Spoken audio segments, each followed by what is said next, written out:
Hello, everyone. We are here live on Sunday. We have with us Mike Faraday from Faraday Research, and he's going to be presenting his Renegade motor. How you doing, Mike? Good. Excellent. Thanks for having me on. Yeah, not a problem. I'm excited, man. This thing is so awesome.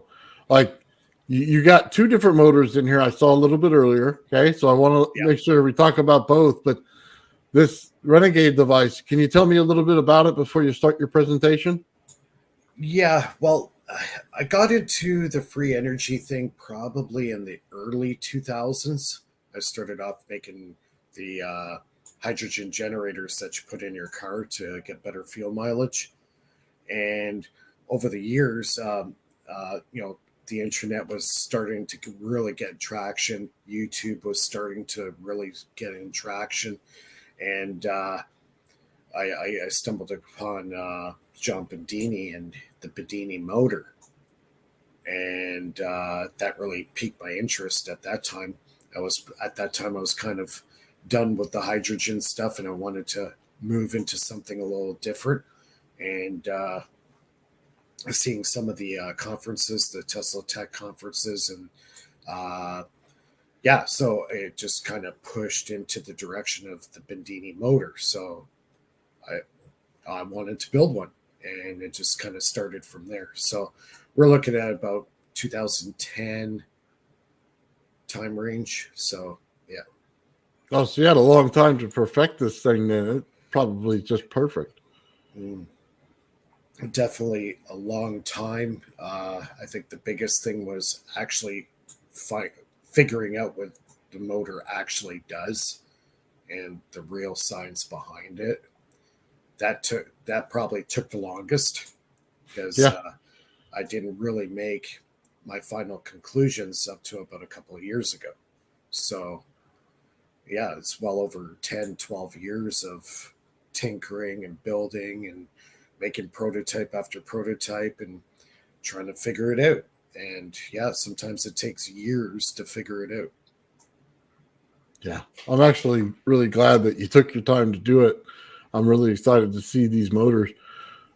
You want to pull up your presentation and we'll get started on it? Mm-hmm. Okay, let's do this. For those of you out there, I put Mike Faraday's channel in the comment section so you guys are able to pull it up and check out all of his great work. All right. This is like the first time I'm actually doing a full like presentation, so kind of bear with me here. Yeah, you Yeah, good. anybody in the chat, if you have questions, kind of maybe hold on to them into the end, and then you can blast me with all the questions you want. Absolutely. All Well, right. they're good at questions on this channel. I can tell you that. Yeah, for sure. So, my background. My I name is just Mike. I'm just seeing white, Mike. What do you got? You can't see anything? No, I just got a white background. What background? What's going on here? It worked before. Nope, there you go. I start to see it. Okay, you see that? You can still see my screen? Nope, it went white again. It went white again. Okay, let's try this again.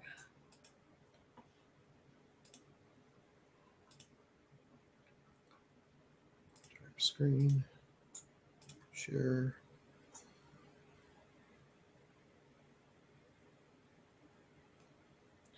All right, you can see that fine. Oh, there we go. Can you see that all right? Yeah, we're good. Okay. All My right, Mike, background. I'm gonna pull out. It's all yours. Okay. This is my background. My name is Mike Kroll. I was born in Toronto, Canada, on March 25th, 1973. That would make me 51 years old and counting. So let's go to the second one. Okay, so this is the Renegade Device Disclosure by Mike Kroll. So our story starts actually kind of way back. It starts with this gentleman by the name of Nathan Stubblefield. And he was basically, they tried to announce him as the creator of wireless radio or wireless telephone transmission. You can see in the picture he's got a loop antenna.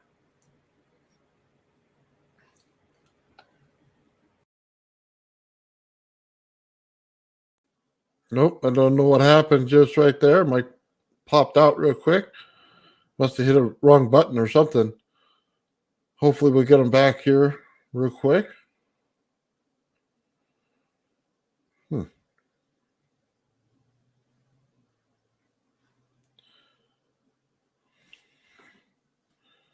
me make sure I send him a message.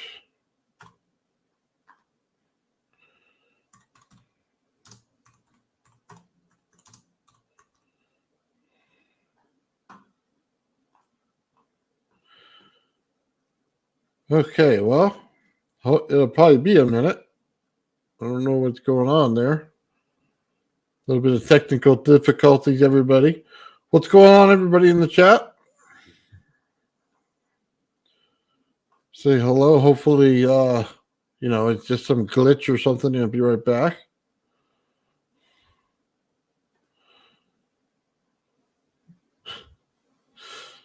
Yeah. We all had some issues every once in a while. Hit the wrong button. Charger not in all the way, something. So, yeah. Anyway, guys, it's going to be fun when he comes back. He's actually got two different motors that are going on. He's got a magnet motor that big, heavy magnets on it. And then he's got his Renegade device, which is a pulse motor. And he doesn't use transistors or MOSFETs. He uses a spark or I don't want to say this. Yeah, it's about a spark gap or a little tapper. It'll continuously tap in order to set the pulse rate. So that's really cool. Or a contactor. Sorry, that was the word I was looking for. Contactor in order to do it. So pretty awesome. Yeah. Hopefully he'll realize and not go too far and realize that he kind of popped out there.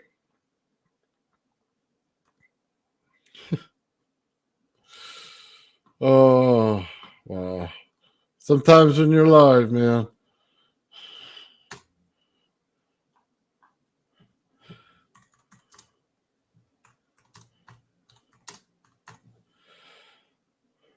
All right. Send him another email right now. Hopefully he gets it right away.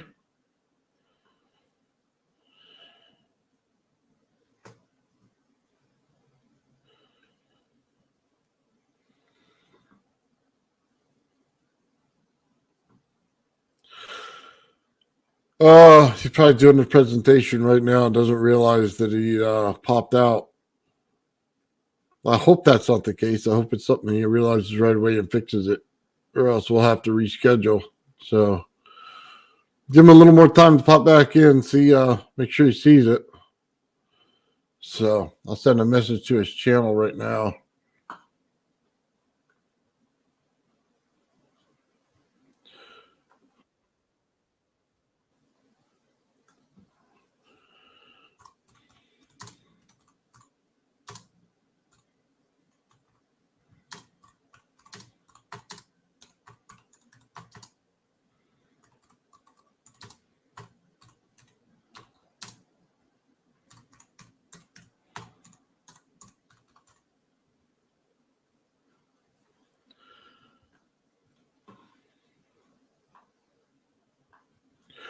Well, I guess we could just hang out and talk then. Anybody got anything exciting going on right now?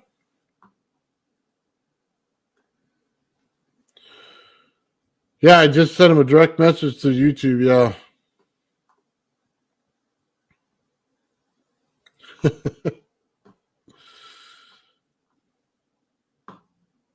All right. So, he just picked up an oscilloscope. Nice. You got a Variac? Yeah. Get all kinds of cool toys, man. Building a Tesla coil, building another coil as well. Yeah, he's been David's been contacting me quite a bit, and he's got some good pictures, good information going on there. So when you get your results and you start getting some more stuff, let me know. We'll show it on the channel. So that was like something that Gerald guy would do. Yeah, we know that Gerald guy. He gets into everything. By the way, Gerald, love the alternators and stuff. I've been checking that stuff out, man. That's pretty cool. It's got it looks like the center one's a generator, but I would imagine it's like a Volkswagen alternator, and then two Chevy alternators, and it could be either Ford or Chevy on the third one. Looks probably smaller, so it's probably a Ford alternator. It's pretty cool. Let's see. Fried my multimeter last night. Yeah, I've had plenty of those nights. On your flyback transformer, oh yeah, never use it on the flyback. That'll fry it every time. So here's the thing: when you're doing high voltage, never use that stuff. You need to use multiple resistors in a row, and so take a 1K ohm resistor or a 10K ohm resistor and put multiple in a row so that you don't blow your stuff, and just do the division backwards, and you're set to go on exactly how much voltage it is, because it can't handle what you're trying to put into it. It'll just explode it every time, or it'll make it go wonky where it looks like it works, but then the circuit board's fried in some way so that it gives you a digital readout of absolutely junk. I've had that multiple times. So Weatherford, Michigan, right on. Let's see. I showed, but I attached an LED Cyclone arcade. Yeah, I do. Yeah, I saw that last night, Ben. That was really cool. It goes back and forth. He has the light set up, and it goes back and forth, and he stops right on the red one. So I thought it was really cool. So Ben got his 3D printer, by the way, guys. So I expect to see him out there 3D printing some stuff here soon. I know he's still got some setup to do on it, but he got it and he put it together, and he's about ready to put some software in it, level it out, and get the first a little boat or whatever he wants to put in there and get it going. So that's cool. Voltage divider. Yes, absolutely. So you just did another alternator upgrade. I'm getting ready to demo it maybe later next week. Nice.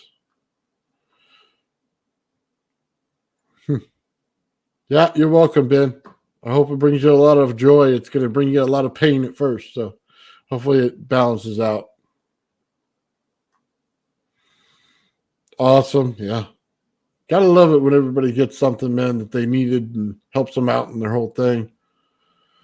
Man, I don't think he realizes it went off. So, man, well, you would think he would, because you'd see the chat going and there's nothing going on. So hopefully everything's all right and nothing happened, and maybe the power went out to his place or something.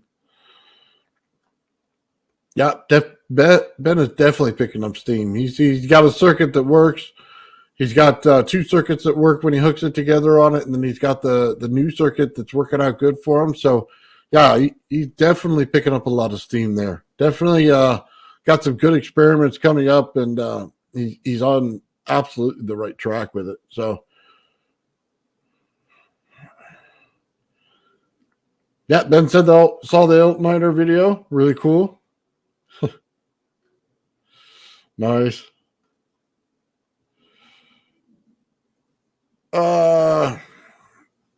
Yeah, well, Mike, hopefully you get this thing straightened out. I don't know what happened. So let's see. We got some new details about the pulse engine setup and the rodent coil as well. Michael has a video. Show it tomorrow. Nice. I like Michael's videos. Well, I want to see more of the two Tesla coils in I can't even think of the name. Oh, I'll think of it in a minute. Yeah. Yeah, Mike was here, and then he started his presentation, then Gerald, and all of a sudden it just kind of, he disappeared. So I don't know exactly what happened. So nice. Scalar fields. Michael Scalar fields with his Tesla coil. That's what I was thinking in my head.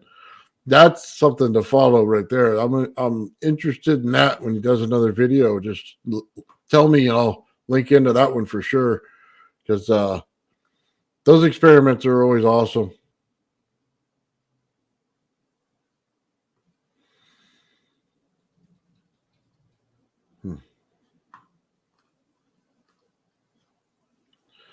I could try to send him one more message.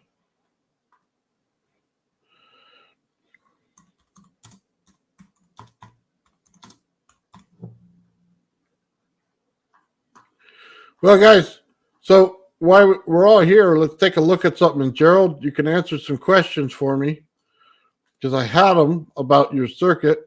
So let me pull up your channel here real quick.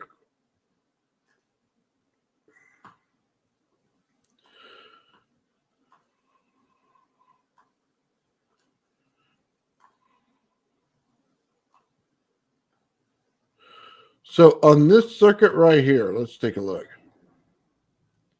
So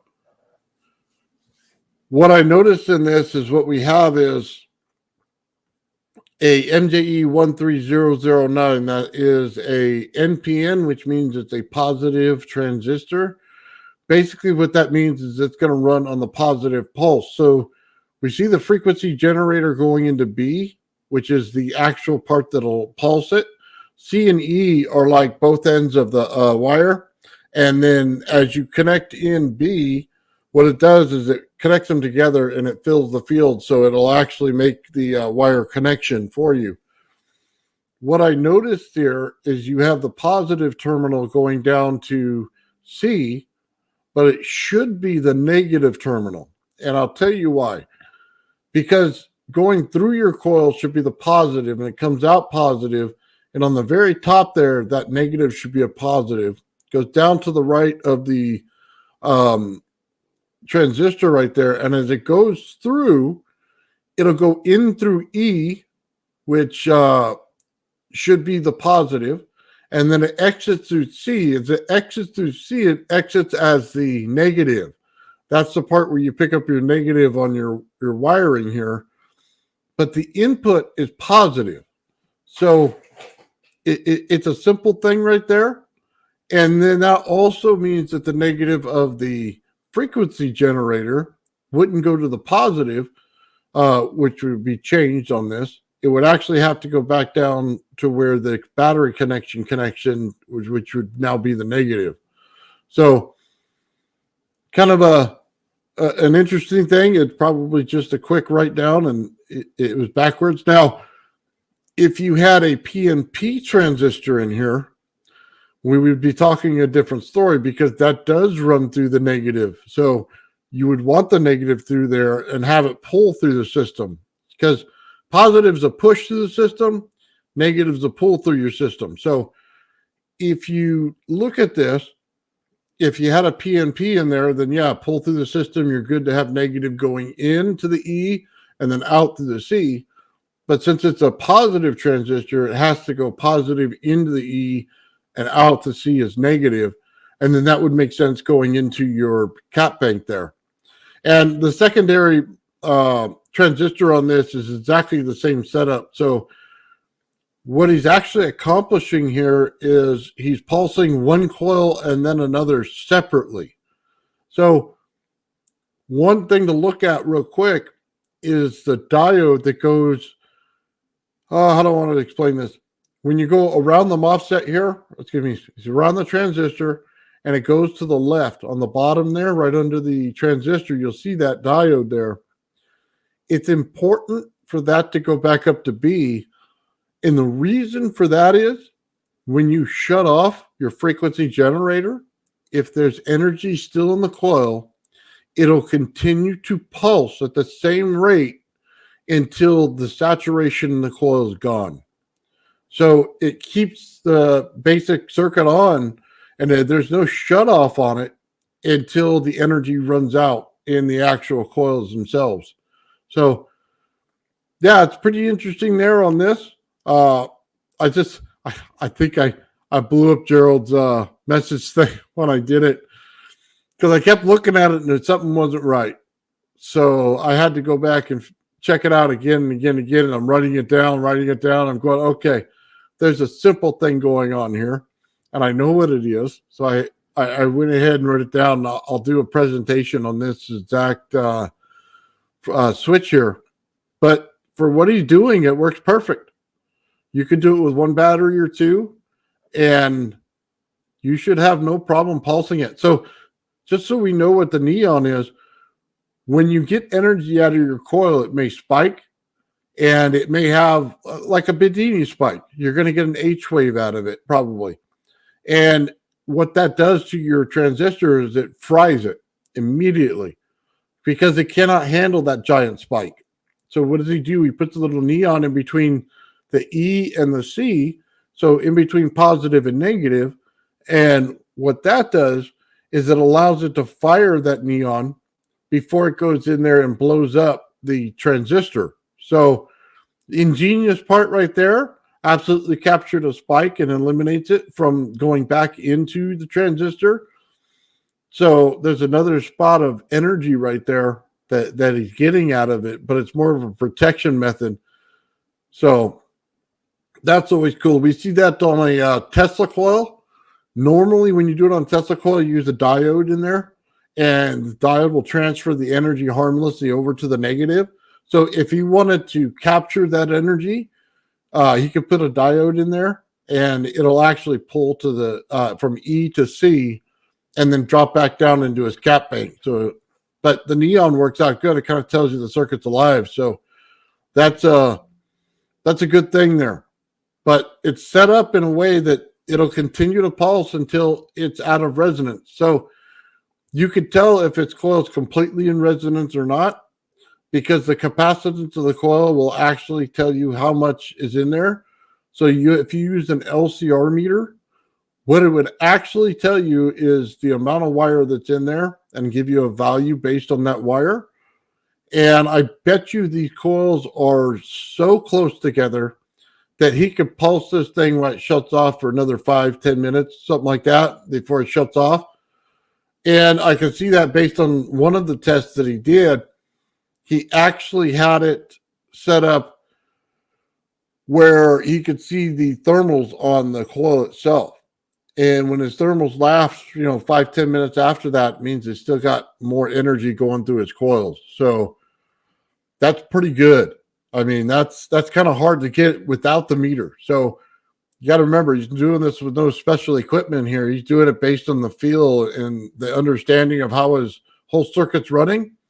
That's really amazing, the fact that he could do that. So, yeah. Let's see. We answer a couple questions here. That's why I'm not getting good efficiency. I forgot to place the middle diode back between the C and E. Yeah. Well, it's that spike. It'll fry that transistor every time if you don't have it. Because with these coils, you got to remember when you do this. Let me put this up here like this. Oh, sorry, that one's what I'm looking for. Basically, when you're doing something like this, and how do I say this? Your coil, you're getting the coils to pulse to each other. So pulse, pulse, pulse, pulse. And then they go rapid. You know what I mean? Just like that. Until the fact that it looked undistinguishable to the naked eye after a while. Of course, my hands don't move that fast, but you get the idea. It is pulsing one to the other. So as the energy empties out of one, it still put a magnetic value on the second coil. So as this one pulses, this one receives it, then it fills up and saturates, then this one shuts down, and then this one goes off and it goes back and forth and back and forth. So it causes a continuous saturation. And it'll continue to do that until it's pretty much done. And it has no more energy left. Now, depending on your magnetic pinning. So if you have your magnetic fields where they're not crossing and canceling each other out, then it'll continue to go even further. But as soon as you start to have any stuff in there that cancels any field out, it'll stop. That's the understanding right there. It'll absolutely kill it as soon as you have something that's a crossover. So you have to think of them as individuals, yes, on each coil. But as you mesh them together, they have to be able to work together where they're not over amplifying each other. So this particular setup here in this coil, very bad for high voltage, but very good for low voltage. So 24 volts, 20 volts, I think 12 is really good. Maybe push it to 16 is where I go, but I don't think I would go up to 20 or 24. About 16 volts would about be the max, but I don't know that you need it because you're not pulling energy out of the coil. That's not the whole goal here. The energy is to pull it out of the vortex in the center. So as you pulse them, the more that they work together and pulse, the better off you are in order to get the core, or the center where the void is. It's more magnetism that goes there. So your Tesla level is going to shoot up. So if you, how do I say this? The higher the Tesla level in the center, the more energy you're getting out. So what does that Tesla level mean? It just means the amount of magnetic force that's pushed into the center. That's all it means.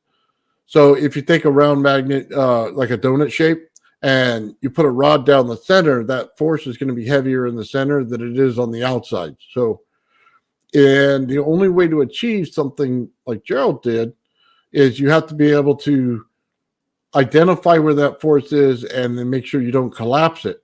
Collapsing would be very bad. It leads to most coils failing. So, and Gerald showed that multiple times on his videos where he's pulling the energy right out of the center. There's no question that he's got a high field in there. So, but the circuit right here, yeah, there's just a little bit of a flaw in it. And I think it was just a hurry up type of thing. I don't think it was a intentional thing. So we'll go through this, guys, and I'll leave this on my channel.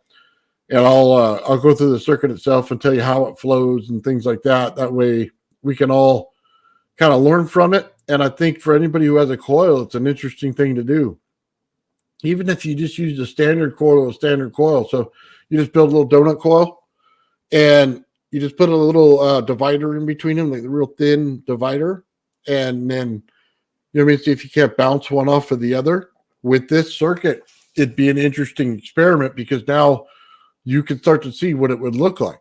Now, I know geometry or nothing except for the toroid, you know what I mean? The round donut shape.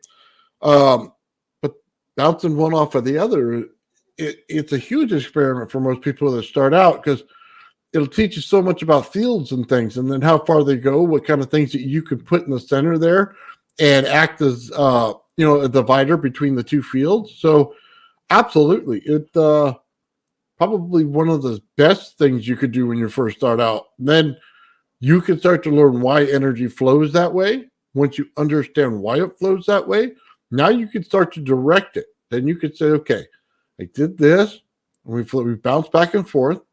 Now, can I change the configuration of which one's in and out? Can I change the configuration of maybe I need one from one coil, one from another coil, and then pulse it that way? And then you can see how long it takes to get through the whole thing and come out the other side. Now, obviously, there's going to be inside of each toroid when you wind them, it's going to get a saturation level in there. So that might change it as well. But it's a good understanding where to start. So those transistors, Joe says he likes them because they are super fast in switching. Nice. Yeah, ZVS, honestly, is not much different than this, guys. There's really not much difference in this. It's pretty much working on the same concept. As a matter of fact, I bet you I could take this setup he has right here and I can run it into a ZVS or make it a ZVS, and I can turn on a flyback transformer with no problem. It's just simply a pulse. That's all you're putting into your flyback from a ZVS is the pulse rate. But the good thing is there's not a lot of heating in this. So you want a certain amount of amps in there in order to heat the core, but you don't want an oversaturation of amps. and it makes for the best voltage on a flyback. When you have under 3 amps of current going in, you have the best flyback. Gerald, you missed the whole thing where I went over your circuit. You stepped out. Oh, I'll repeat it for you, Gerald. Here we go. Okay. Let me put this back down. So check it out, Gerald. You have a positive transistor. So it's positive that has to go in the E, negative that comes out the C. So the actual battery, the plus and the minus are backwards, because the positive has to go from the battery to the coil, out the coil. So that means that on the top, that negative becomes a positive. That means positive current goes into E, that goes out C and comes out negative. That means the terminal from the battery that's positive now is now a negative. So that would make sense in that line. The actual neon going over would go from positive to negative, and that would complete the circuit there. And that would be for your spikes that come off so that you don't blow your transistor. Then, let's see, your frequency generator, the positive does go into the B, and let me say it in this way. You have to see it like this. Here's your wires, right? As the B terminal goes in, it basically pushes against and locks the 2 wires like this in a set. Then as you pulse B, it goes like this. It's like a contactor. It turns on and off, on and off, on and off, just like that for both wires. So putting your frequency right there makes absolute perfect sense. But that's how it would turn on and off. Now, this is not a negative transistor, so if you had a PNP, it would work in negative. So let's see. That's not how you run it.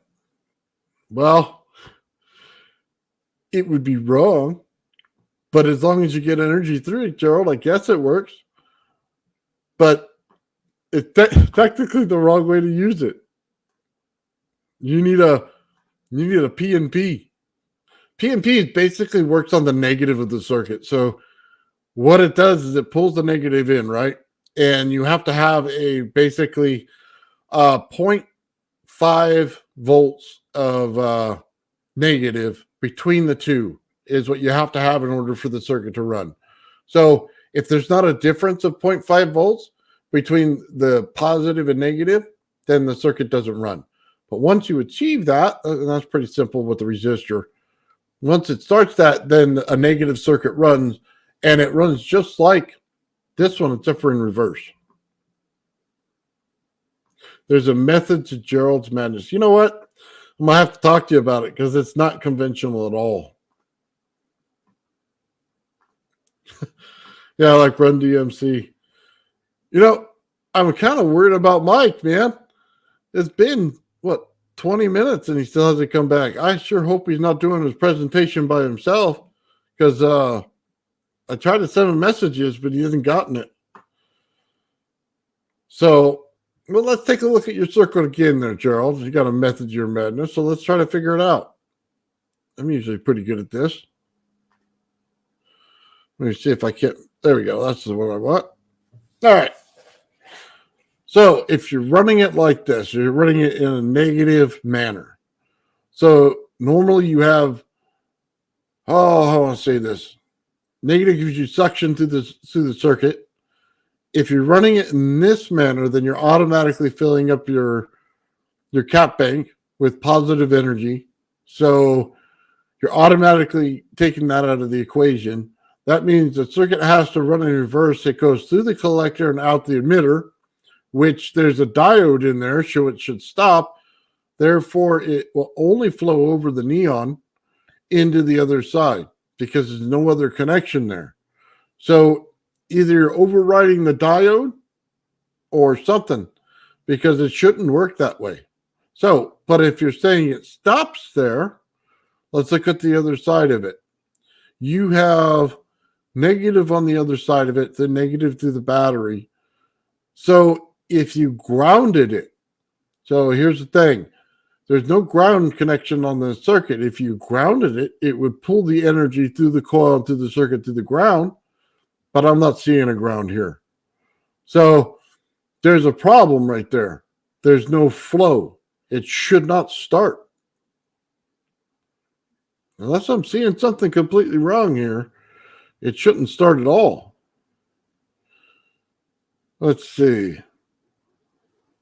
Yeah, there's no, unless the frequency generator is the energy going into B, that should start the circuit into oscillation. But then it would have to go, in the rare case of this transistor, B to E, which is possible, but then it would go back through the coil that way and go to the negative of the battery. That is an absolute possibility right there. I didn't even think about that. In some of these things, you could do that, but it's really hard on your transistor in order to do that. And it would basically mean it should go into the positive. Let's see. And then it would fill back through the cap bank the other way. That would be the only other way to do it. So you'd be using a frequency circuit. So it's probably the wrong transistor to use in this case, but it probably would work because you're overriding it. So, let's see. You're capturing and rush the flyback to the battery after using the positive energy caps for the load. No, I saw what you did there. Took me a minute. You turned the circuit. Yeah, you did. You didn't run it conventional at all. You took advantage of going from B to E, which not many people know that the circuit could do. That's what you did.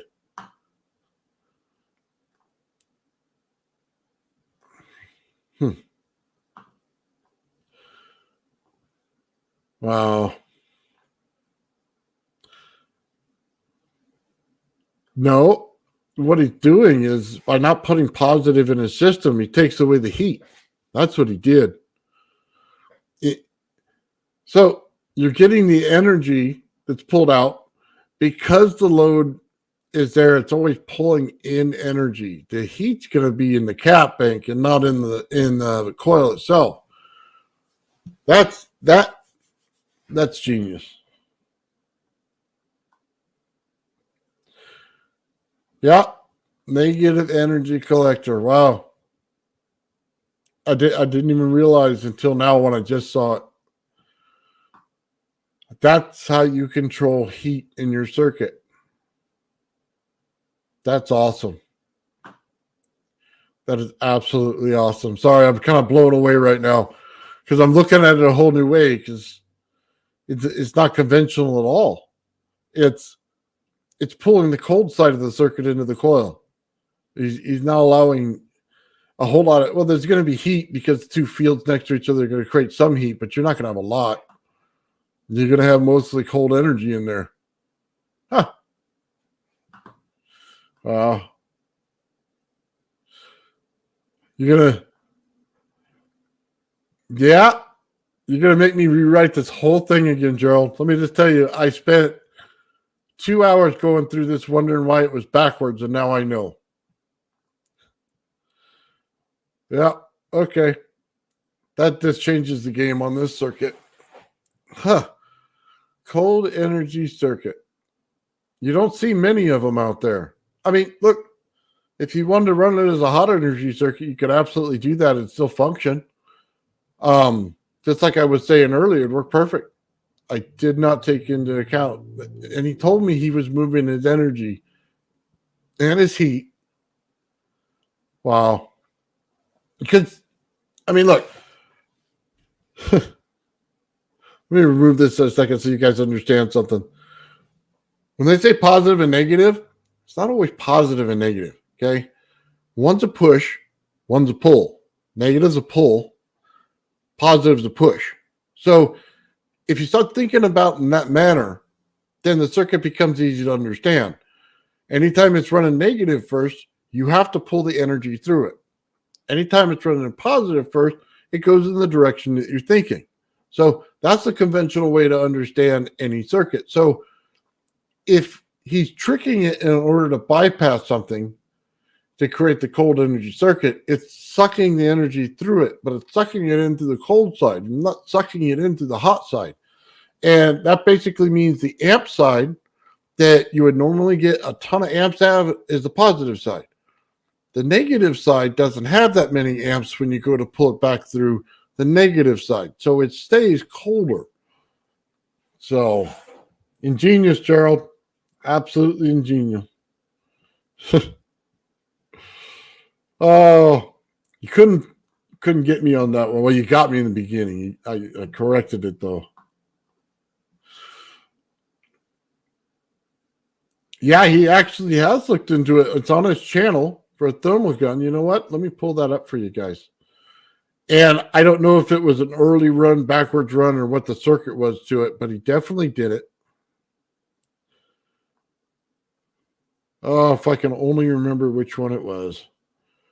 I think. No, that was the ring video. Let me see.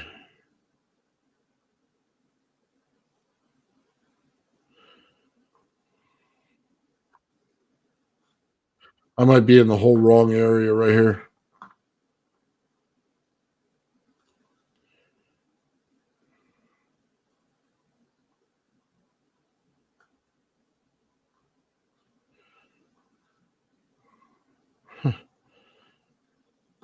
I can remember the timing of the video. I can't remember the actual video. That's bad. I'm getting old.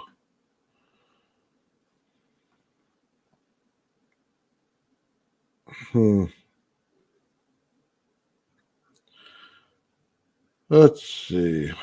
Probably further down then. I don't know. It kind of they all look the same a little bit. Charging red camera.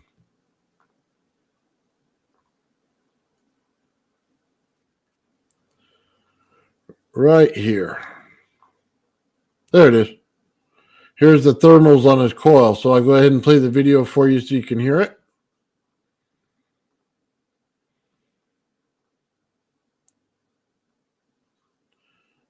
Everybody, just a quick video for you. I wanted to show you something. Got my new infrared camera here, and I wanted to show you what the coil shows up like.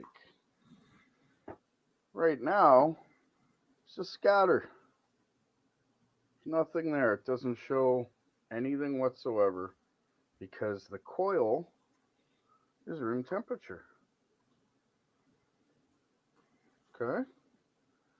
So as you can see, it's not charging, but I'm going to turn it on.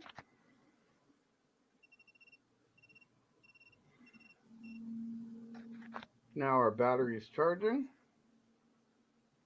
Still scatter on the infrared.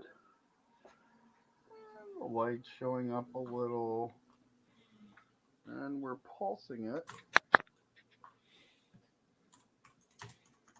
That's our pulse rate. That's our wattage of pulse. And it's climbing. So the funny thing is about charging these batteries, this battery's been sitting for about 3 years. And it was at 2 volts when I started. Like, there's no way this thing should have took a charge. It wouldn't take a charge with a regular battery charger. It'd go up to 14 volts, but as soon as you unplugged it, it'd go back down to 0. But charging with the coil, it's not only accepting a charge, it's actually holding one. So now that you've seen this running for a little bit, let's check the infrared camera and see what we can see. Will you look at that? And now it's showing the coil. You see that, ladies and gentlemen? It's pretty defined, no longer scatter. And that is my new infrared camera. The funny thing about that is I could shut this pulse rate off. See if I could show you the temperatures. It's not even hot. Yet it's showing the coil. Isn't that neat? I don't know. Maybe I'm just a geek. Either way, I found it interesting enough to show. And the cool part is I'll shut this off. It's cool to the touch. It's not warm at all. And it's off, ladies and gentlemen. And it's still showing the coil. Interesting indeed. You can see that the battery is going lower. In fact, show you the watt meter is at 0. We're no longer pulsing. But the coil is still showing up on the infrared camera. And there's the temperature. Interesting indeed. Thank you very much, ladies and gentlemen. I hope you have a great day.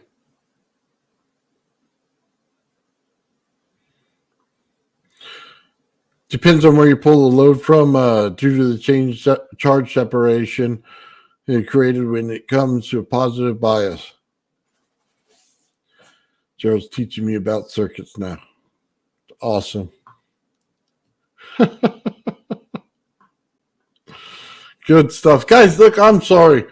I don't know what's going on with Mike Faraday. I think he's still doing his presentation. It just, you got to check his channel. He's got to know. So I don't know what happened. I hope he's all right. Nothing bad happened, in his neighborhood or anything like that. So hopefully he's okay.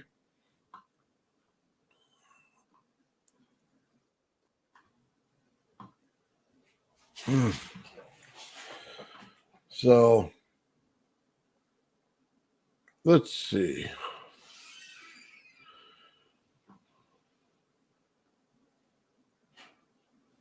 Yeah, guys, you got me. Well, tell you what, let's just we'll take a look at something cool, and then we'll have to get back to Mike.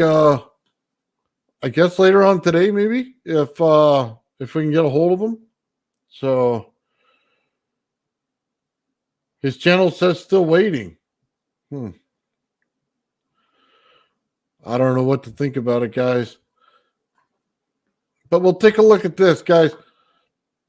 This is kind of cool. And I don't know if he's using his Tesla coil to do this, but I just thought it was cool. Kind of an experiment I think we'll all probably try at one point. Takes sand, takes high voltage, and he's going to make glass out of the sand. So I'll play it without the volume, and then we'll just take a look. It's pretty evident what he's doing.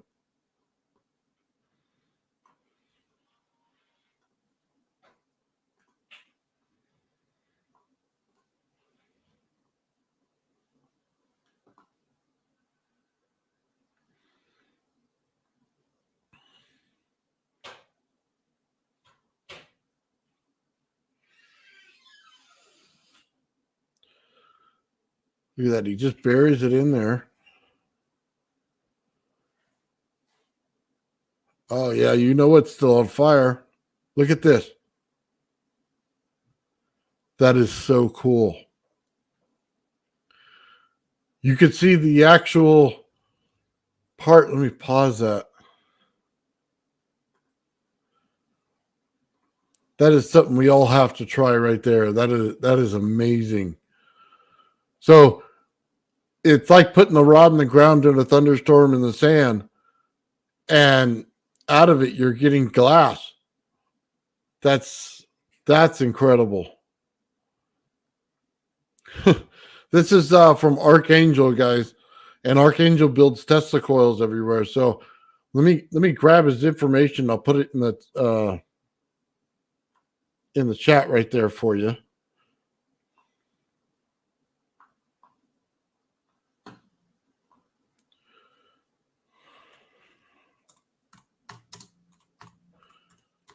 There we go.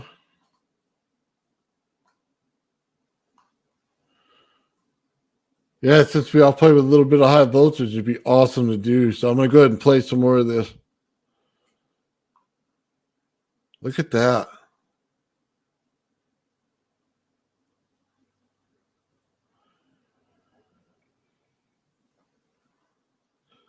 Yeah, he just did a video on ice. I'm going to check that out too. But I want to show this one because that's amazing right there. I wonder how many volts. I'm going to have to check on that again and see exactly the volts and amps needed for that.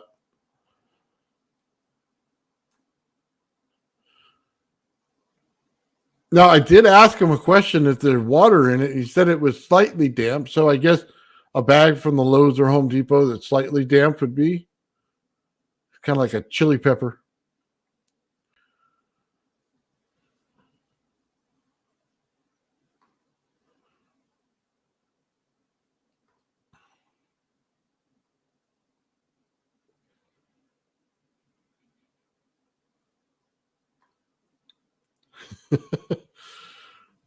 Yeah.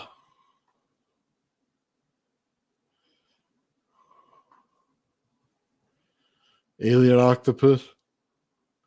Yeah, look at those figurines, man.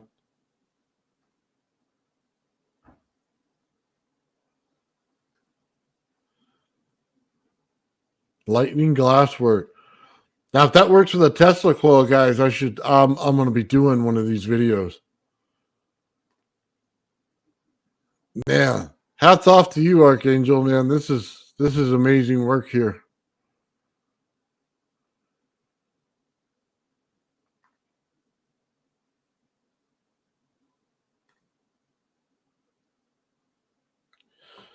Yeah, fractal patterns, exactly.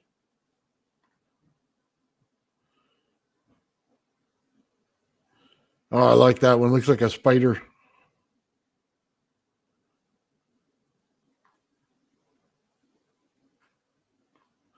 All right, let's take a look real quick. He's also got one on ice, so let's pull up his channel.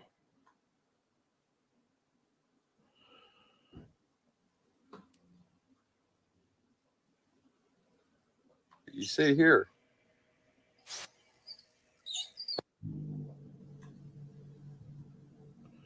$30,000 volts. Oh, you can't see that very well. Sorry, my fault.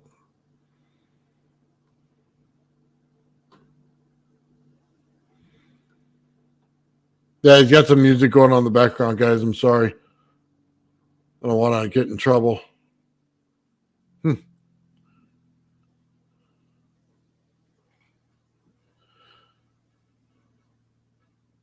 Dance electricity. 30,000 volts. All right. Ooh. What is it doing? Just melting the ice?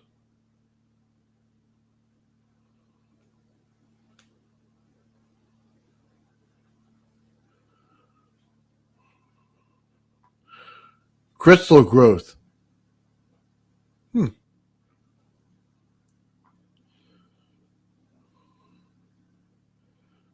Well, hold on. Is he going to pull a crystal out of this, or is it just going to melt the ice?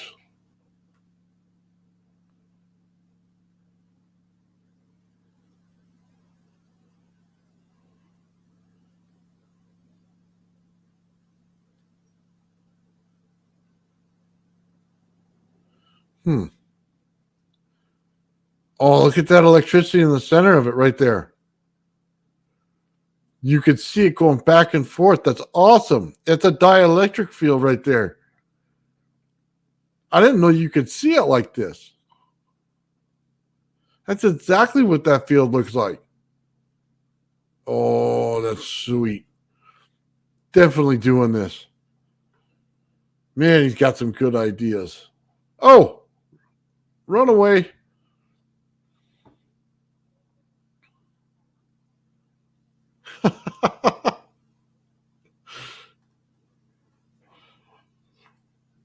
Yeah, that's amazing, man. Archangel's awesome. Look at that. You can see the spark coming off the one on the right. it's interacting with the ice itself.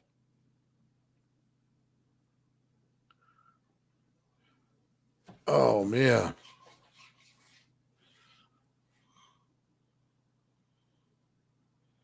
Oh, it found its way. Oh, that was awesome.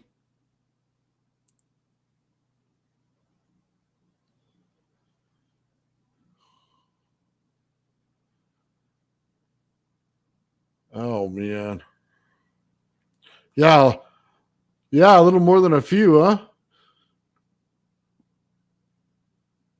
He said it was 30,000 volts, but he must have a lot of amperage in there, too. Oh, every time he gets close to touching, yeah. Oh, that's cool. Look at it. It's going around the iceberg almost. That's cool.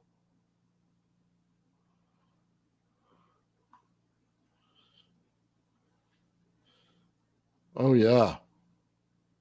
You can see it. It's like a slice as it goes through there. Oh, look. Oh, yeah, Joe was right. Hold on. Look at the pattern in the water. You can see it. It's like you see the center ball right there, right? And it looks like a big snowball. And then you can see the patterns coming out from it. There's 1, 2, 3 rings, and then the outside it hits. Oh, man. That's awesome. That's totally awesome. I don't know any other way to say it, man. That's totally awesome. All right, hold on. We'll play a little more.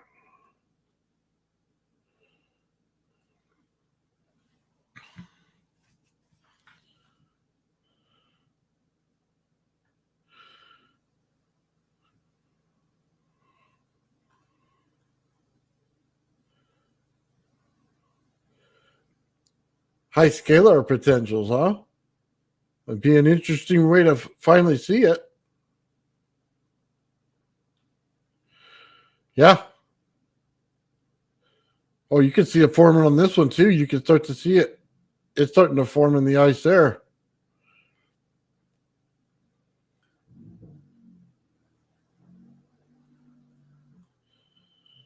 Done this on wood. Yeah, I've done it on wood myself. I didn't know it could be done through ice like this, though.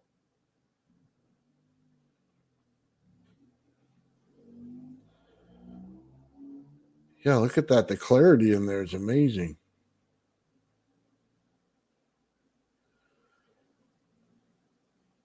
Yeah. Oh, man.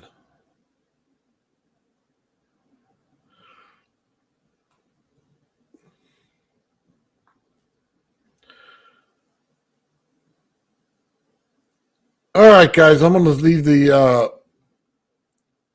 link for this in the description for you guys.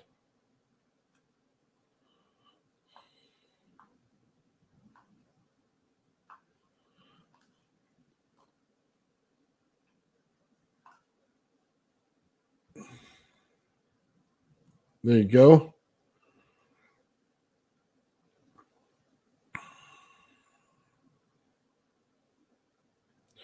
And there's the link right there for if you want to watch this video later on.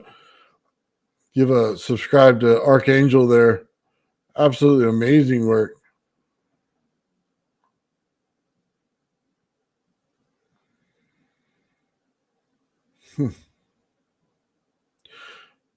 All right, guys, we're going to go about a minute longer, and then I'm going to find out what happened to Mike. So I'm sorry.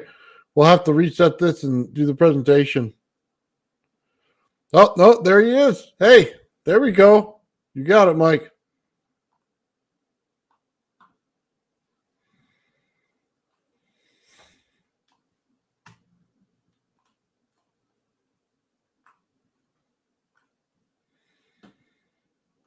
There you go, Mike. I sent it. So it should be there right now in your email. Right on. Hopefully find out what's going on and everything will be all right. He'll be able to give his presentation. So yeah, welcome back, Mike. Looking forward to it.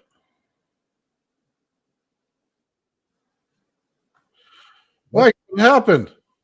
I haven't got the foggiest idea. I start doing my whole presentation and We got to the third slide after Nathan. What you showed that picture, the old time picture, and then you just went blank. You popped off the whole stream. really. What Yeah. the heck? Well, I tried to leave Right. messages on your email.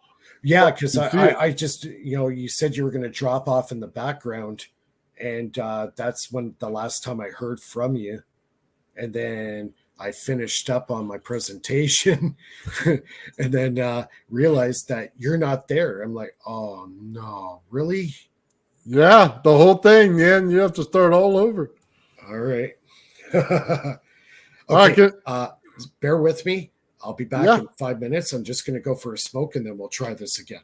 Yeah. Go smoke, get your bearings, and Okay. we'll be ready to go. Okay. Bye. All right, good deal, guys. Good deal. Oh man. All right. Everything's going to work out now. We'll be able to give the presentation and everything. And then what I think I'll do is later on, guys, I'll cut the video and do a separate one for his presentation versus the first half, and that way, you know what I mean. He gets the proper amount of everything because this presentation is going to be really good. But we'll just leave it play now, and he'll be back in a couple of minutes, and we'll do his presentation. And man, I'm excited. Oh, I'm excited. I've been waiting to see this whole thing, man. The learning on it is totally amazing. So I'm looking forward to it. So, yeah, he just kept on going. I figured that's what happened. So, yeah, it's kind of hard, man, when it's not in your stream where you can see the whole thing and what's going on with everybody. So, yeah, kept on going. I probably would have done the same thing, given my whole presentation, not realizing. So, it's all good.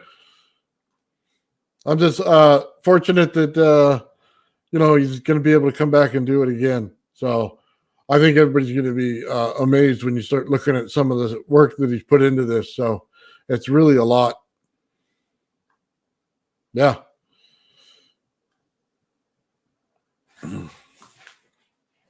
Right on. Well, that's cool. We got to see some cool things from Archangel too. So, guys, if you don't know this, Archangel's a Tesla coil guy, and he goes around and builds all these cool Tesla coil things. He's amazing at the ZVS Tesla coil, and I'd love to sit in a room with him and Sean and build Tesla coils for a day. That would be an amazing thing right there. I'll ask to see if he wants to come on and present something as well, if he's interested. But yeah, really, really cool channel. Really appreciate the guy's work. And then that whole thing, man, putting energy into the sand. I mean, I never really thought about that. I mean, you think about it with lightning, but we never tried the home version of it. That's just awesome.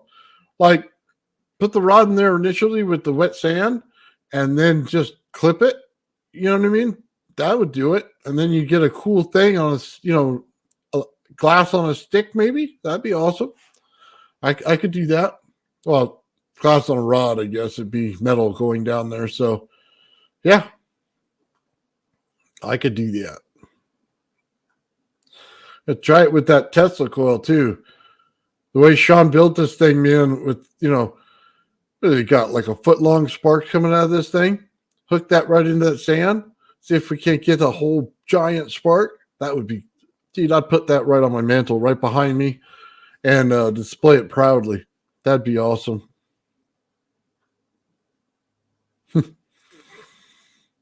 Yeah. So, kind of interested to see if he does a follow-up video, if he actually cleaned those off and what the glass structure looks like, and just the veins that would go through it, if there are any. That would be amazing to see. So, yeah, I look forward to that too, because that would be really cool to see. Just take them apart, take a look at it, clean them up. Awesome. So, right on, man. So, yeah. Hopefully, here we go. And going to be looking at some cool stuff, man. He has a motor in there. Like I said, it's magnets. Big, heavy magnets are in there. and then he adds the magnet part, which is going to be most of your amps, and then he adds potential to it, and it starts to spark over, but it makes a different electricity in the end. So I'm excited to see that part too. He's got that in his presentation. So that's one of the first times I've ever seen it combined. There's other ways to do it, but this is an interesting way to do it. But one of the first times. Mike, I'm back. you're ready to go. All I'm right. ready. All right, let's try to get this done. Stay in the background and let me know you're there in case we have a problem again. Oh, okay. Well, then I'll just put on my little symbol on my thing, and I'll just put it on the very bottom. That work? Yep, that's good. All right, go to entire screen.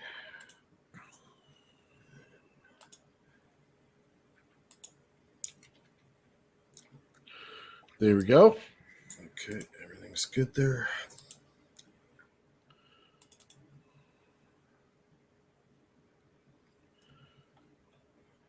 All right, let's start with the intro. Okay, Mike, it's all Background. yours. Yep. Okay, good. All right, my background. My name is Mike Krall. I was born in Toronto, Ontario, Canada, on March 25th, 1973. So that makes me 51 years old and climbing. So let's go to the next. This is my Renegade device disclosure by Mike Krall. So we're going to start this back in the late 1800s with this gentleman here, Nathan Stubblefield.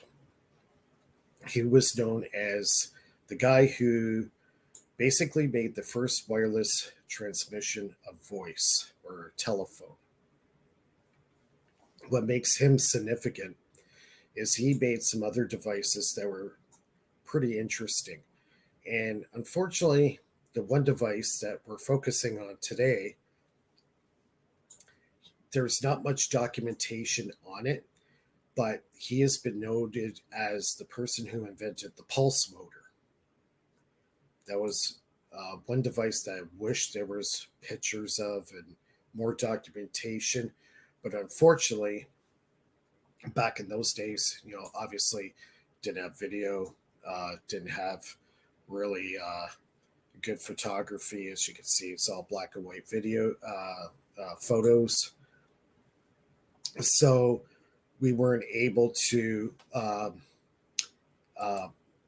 get the information at that time period, just what was written about him.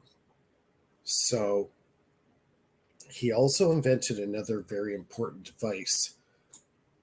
He created what's called the Earth battery.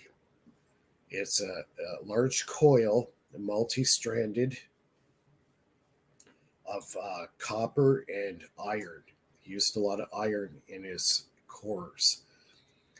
And he found, after he built this device and he stuck it in the ground, he was getting voltage. He was getting power. And this is the power source of what ran his telephone, his wireless telephone. So that was a really, really interesting device he built. Here's a picture of him. He was a farmer. He lived on a farm in Kentucky with his family. And he started building these inventions with basically a shoestring budget in his free time. There's his son. He used to stick 2 metal rods in the ground and have his son go, half mile down on the property with a microphone and start playing the violin, and he could hear his son on the other side of the farm playing music. So this is predating the stuff Tesla was doing. Nathan Stubblefield was. Are you still there? Yeah, still here, Mike. Still there? Okay, good. Just want to get one picture here. So Nathan Beverly Stubblefield was born on November 22nd, 1860, and died on March 28th, 1928. American inventor best known for his wireless telephone work. So definitely he goes down in history as the guy who created the very first pulse motor using this earth battery. And he powered his whole farm with it. Not just the telephone. He was lighting up lights and a whole bunch of stuff. So very important guy in history. So now we are going over the during this time period. Tesla was making a lot of grounds in his work, and actually, when Nathan Stubblefield was doing some of his demonstrations, in this picture here, it's not very clear. This was taken in Philadelphia, Belmont Park, in 1902. And you can see Nathan Stubblefield here on the right. And you have Nikola Tesla. He was at this event. There was another important face in there. I believe it's number 17. Albert Einstein was also there as well. So Nathan Stubblefield was, he was attracting a lot of attention on his wireless and earth battery technology. The telegraph industry, unfortunately, didn't like this too much, and he got suppressed. They didn't want to invest in him and stuff like this. So his story kind of ended really bad because he wasn't able to get it out to the world. And a lot of the stuff that Stubblefield was working on, this is where Tesla was getting a lot of ideas, especially with sending power through the ground, what Tesla did at Colorado Springs and made all his discoveries with. But still, Nathan Stubblefield, I would say, stands out and will go down in history as a pioneer in this field. So now, many years later, we're going to get into this gentleman here. Are you still there, Nathan? Yeah, I'm here. You see my little symbol down in the corner. Yeah, okay. So we have this gentleman by the name of Robert Adams. He's from New Zealand. And he designed this motor in the mid 1960s, pulse motor. And he was claiming over 800% efficiency on this device. So around 1977, he tried to file a patent, which he was threatened with his life to cease and desist, stop working on it. And this scared him greatly. So he went into hiding for many years. It wasn't until about early 1990s, he was well into his 70s, and he decided, you know what, I'm not getting anywhere with this. They're not going to let me get this out to the world. I won't be able to get a patent on it. I'm just going to open source it. I'm going to make my plans the best I can and give it to the world. So this is just prior to the internet. When it hit the internet, it took off like crazy. People start building pulse motors, and other characters start coming on the scene, like John Bandini is one of them. Many, many others. And then the YouTube phenomenon started, and then a whole whack of a community start building these motors. So when it came down to the pulse motor, the modern day pulse motor that we know of, I would say Robert Adams was kind of the guy who really pioneered that. The effects, how the motor is set up. His motors were running with a mechanical commutator, which created a spark. And we'll get into the spark a little bit later. So This PDF, you could get it online. It's really, really good. It gives you all the details, buildings, drawings, how to set up the timing commutator device, the timing gear. Really, really good stuff. There's this basic schematic of the Adams motor. So in his device, he had 2 drive coils, one on the left, one on the right. And then he had 4 pickup coils, which also extracted power. So his efficiencies, he said he was getting 800%, which at that time, in the late 60s, early 70s, that was incredible. So it has charts here, has some links to different articles, other devices, how people hook up the capacitors. It's a lot of really, really good information. So now we start with me. So around 2000, 2015, around 2012, I really started embracing 3D printing. And that opened up a whole new world for me.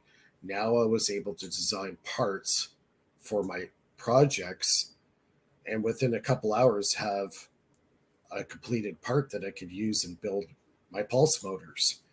So that's exactly what I did. So here's some of the early pictures of my pulse motors, all 3D printed, got the neodymium magnets in there. So now I can build pulse motors very accurately and get great performance out of them. Here is one of my earliest pulse motors. This guy here. So things started to evolve. Instead of using a magnetic reed switch, I started using a proximity sensor on my pulse motors.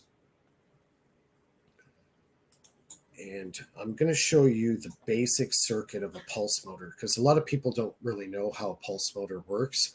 So I found this schematic here is a really good rendition of how a pulse motor works. And it's a closed circuit. The reed switch is what opens it. So whenever a magnet passes by the reed switch, it'll open or close it. So on most pulse motors, we use north facing out all the way around. Some people did 4 neodymium magnets. Some people do 6. I like to say 4 for small motors that are, say, 6-inch wheels or whatever. But if you're getting over 12 inches, I've been putting 8 magnets. So for every revolution, you're going to get 8 pulses. On a small motor with 4 magnets, you'll get 4 pulses per revolution. So every time that magnet passes by the reed switch within the right proximity, closes the switch, completes the circuit, makes the magnetic field on the coil, and repels the magnet, causing the wheel to spin. So that's like the easiest. If you understand this concept, now you can build off this and get more sophisticated in your design. So that's what I did with these devices. I got one here. I'll just show this one's a video.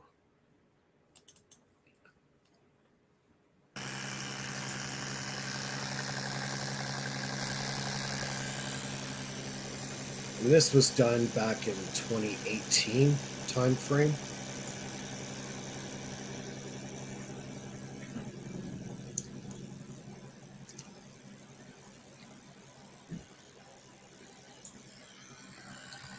And this is utilizing my 3D printing, building my parts. I got a nice box. So originally, I started with the spark gap switch, and I was noticing phenomena with the spark gap switch that I wouldn't get with, say, a MOSFET or an SSR. I was getting a bigger return on the power. So I stayed with it, and it just kept evolving and evolving. Here's another one. I actually used a lawnmower wheel as the wheel to drive the motor. So they were getting more sophisticated. I was still using the spark gap switch. So let's get into now. This is my latest circuit, and this is what the Renegade device runs on. This is my whole setup. I have the spark gap switch here, and this is the basic layout. So if anybody wants to take a screenshot of this or whatever, please do.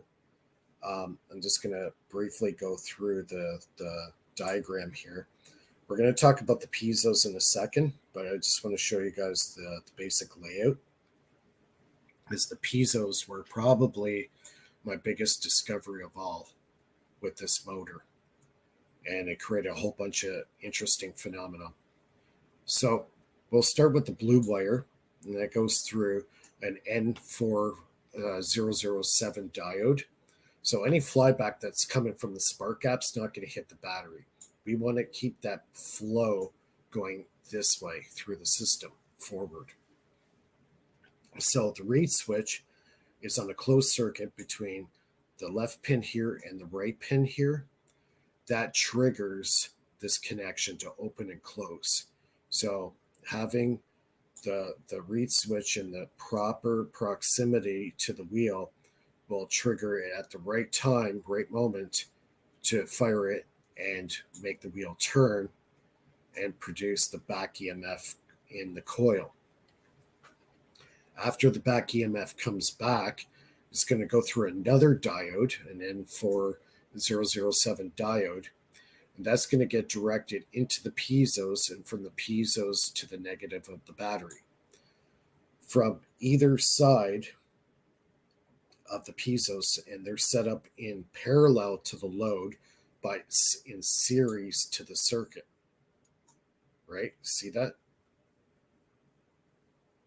Are you there, Nathan? Yeah, I'm here, Mike. Go ahead. Okay. So the reaction's happening in the piezos, but also in the coil, but they're separated by a diode. So there's two different phenomena, what's happening in the coil and what's happening in the piezo transducers. So everybody, I hope you take a screenshot of that and you can experiment with it. All right, we're going to get to the next picture. Which one am I looking for? Okay. So this is what's happening in the system. This was my conclusion, what's going on. I'll get into the piezos, what they're actually doing. But what's happening in the coil is implosive inductive reactance. Every time that spark goes off, the physical connection of the circuit is now open. So Tom Bearden talks about an open system. If you keep the system open, you can draw energy from the vacuum, from the outside environment into the system. And I've come to the conclusion the spark gap switch does this. It creates that orifice to open up, let any energy that's in the proximity of that motor into that spark and add additional power to the system. Because it's pulsing at such a fast rate, we have the inductance of the coil. So the size of the coil really matters. If you want to get a lot of power out of a coil, it has to be large. My Renegade, the coils are 2.2 pounds. So we're talking a pretty beefy coil. And because of the action that's happening inside, we have reactance happening. So it's actually had this confirmed by two engineers. They call it implosive inductive reactance.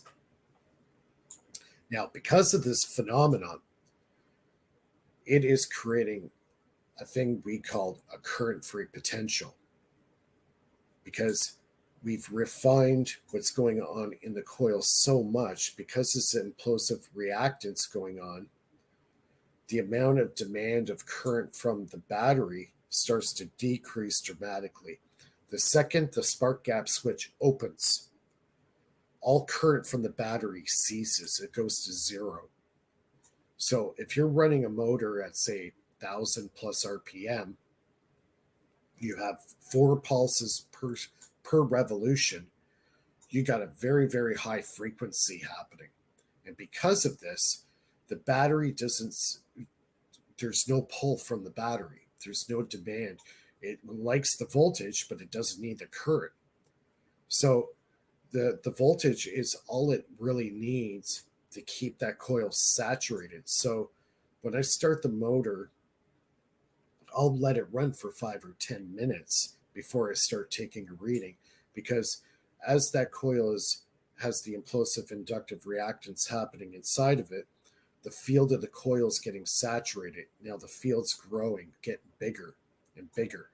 So what's happening now that the coil never actually fully collapses on itself and demand current from the battery. So now the demand from my battery starts doing this. It starts going way down. So before I started using the transducers, my motors would demand at least 100 milliamps of current to run it. When I made the big discovery with the piezo transducers in the circuit, my current went so low, my meters can't even read it. I'm in the microwatts of current coming out of the battery. That was the big discovery. So we'll talk about the piezo transducers. So my big discovery was January 25th, 2020, a very cold night in January. I was testing my small prototype when suddenly I had a flash idea come in my head to add a piezo transducer in parallel to my output coil. I hooked it up, and immediately I seen a 40 to a 50% gain in power. And I was like, what the hell just happened? It was like an epiphany. I could not believe what I was looking at. It was an instantaneous reaction. The light that I was using as a load went 3 times as bright, and the current demand from my battery started disappearing. It started going away. So I'm getting an increase in power, and my current draw from the battery is disappearing. I'm going, wow, this is big. This is a big discovery. So that's where really my contribution to the pulse motor started, and that's why I call it the Renegade. It goes against everything that everybody else has been doing out there. Everybody uses MOSFETs. I stay away from them. A lot of people use SSRs. I stay away from them. I use on-off switch, a spark gap switch, because of my my readings I was getting from the motor were totally conclusive. So that's why I called it the Renegade. It goes against what everybody else has been doing out there, even John Bandini and Robert Adams. Robert Adams was closer to what I've been doing than John Bandini. Now I added a new component to the situation, a piezoelectric transducer. So you could get them in those little postcards. They're those little micro buzzards. I didn't realize, because let's take a picture here, or show a picture here of the transducer. So we have your piezo transducer. You have 2 conductive plates on either side, and you have the piezoelectric material. Now this is a quartz crystal based material. Anything a piezoelectric, barium titanate. That's what I use in mine. When force is applied, physical force is applied on both sides, you get a current and power. So that current only happens if you squeeze it on and off, on and off. So what's happening inside, the crystal's got a structure, and they're cut at a certain angle. And when you apply pressure to it, it's applying a mechanical force on those lattice structures, which creates electricity. So my idea at the time, it was spur of the moment. I said, what would happen if I jolted with a huge amount of like a spike of power? What will happen? Well, it turned out I got more power out than what I put in. So you can almost look at a piezo transducer, use it the way I use it. It's an over unity device. I've also had this confirmed by Salvador Paez. I actually spoke with him once about this, and he says, "Yes, you're on the right track, Mike. Keep going where you're going." He says, "Piezoelectrics is an amazing phenomenon and will help you in gains." So I've stayed with it ever since. So yeah, and that's why I hook it up in series to the circuit of my motor, but when you extract the power, it's a parallel connection. So after the transducers, if I want to say charge something with it or another bank of batteries, what I first do is I put it through a full wave bridge rectifier, and then I dump it into a very large capacitor, like those big blue ones. They're like 28,000 microfarad, 60 volts. They're the big ones. I'll dump it right into that. And what happens is, because the frequency and what I'm using at is very dirty, it's in its natural state. And I think that's another key component with this is I'm using the electricity and I'm not modulating it too early, because electricity is alive. It's a consciousness all on its own. You have to let it react and do its own thing in its own way. And then when you gather all that power, now you can sort it out into the frequency that you want. If you want to make it AC or you want to put it in DC. So for me, I want to charge batteries with it. I put it through a full wave bridge rectifier that can handle that amount of voltage, and then dump it into a capacitor.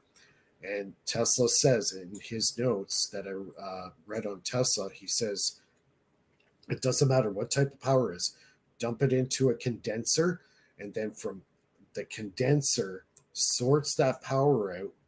And then after that, you can do whatever the heck you want with it.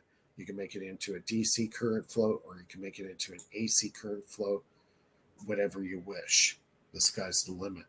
But it's very important to let the electricity flow through the system in its most natural state. By using a MOSFET or an SSR, it doesn't do that. It's trying to change the power before it's allowed to actually do its thing naturally. So that's why it's kind of like a disorganized current flow going through that spark gap. But electricity, you see a lightning bolt outside, it's free. It's doing its natural thing. So I basically created a thunderstorm with the spark gap. It is a miniature thunderstorm right there. And I've learned how to utilize that spark and create a lot of power with it. So the last test I did, hooked up to my oscilloscope, I was getting 960 volts spikes coming out of a 60 volt input.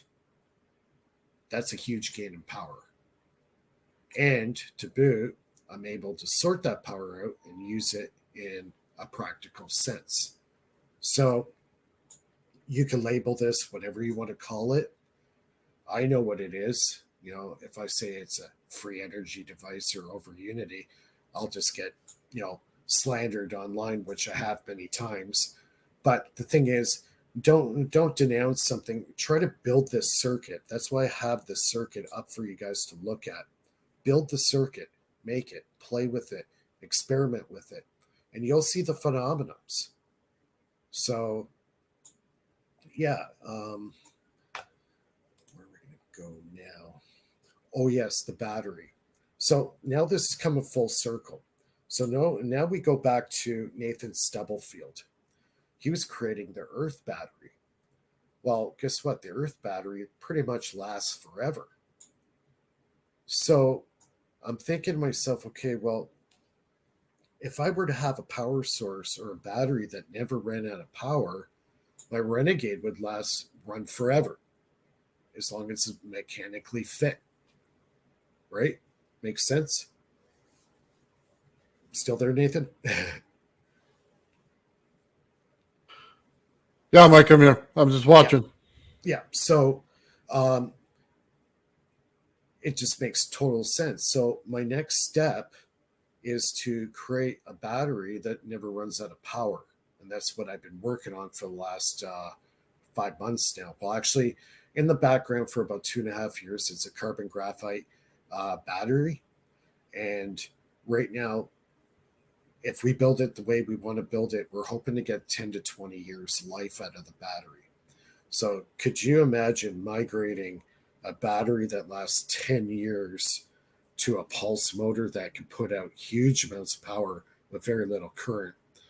It would hardly put any stress on the battery.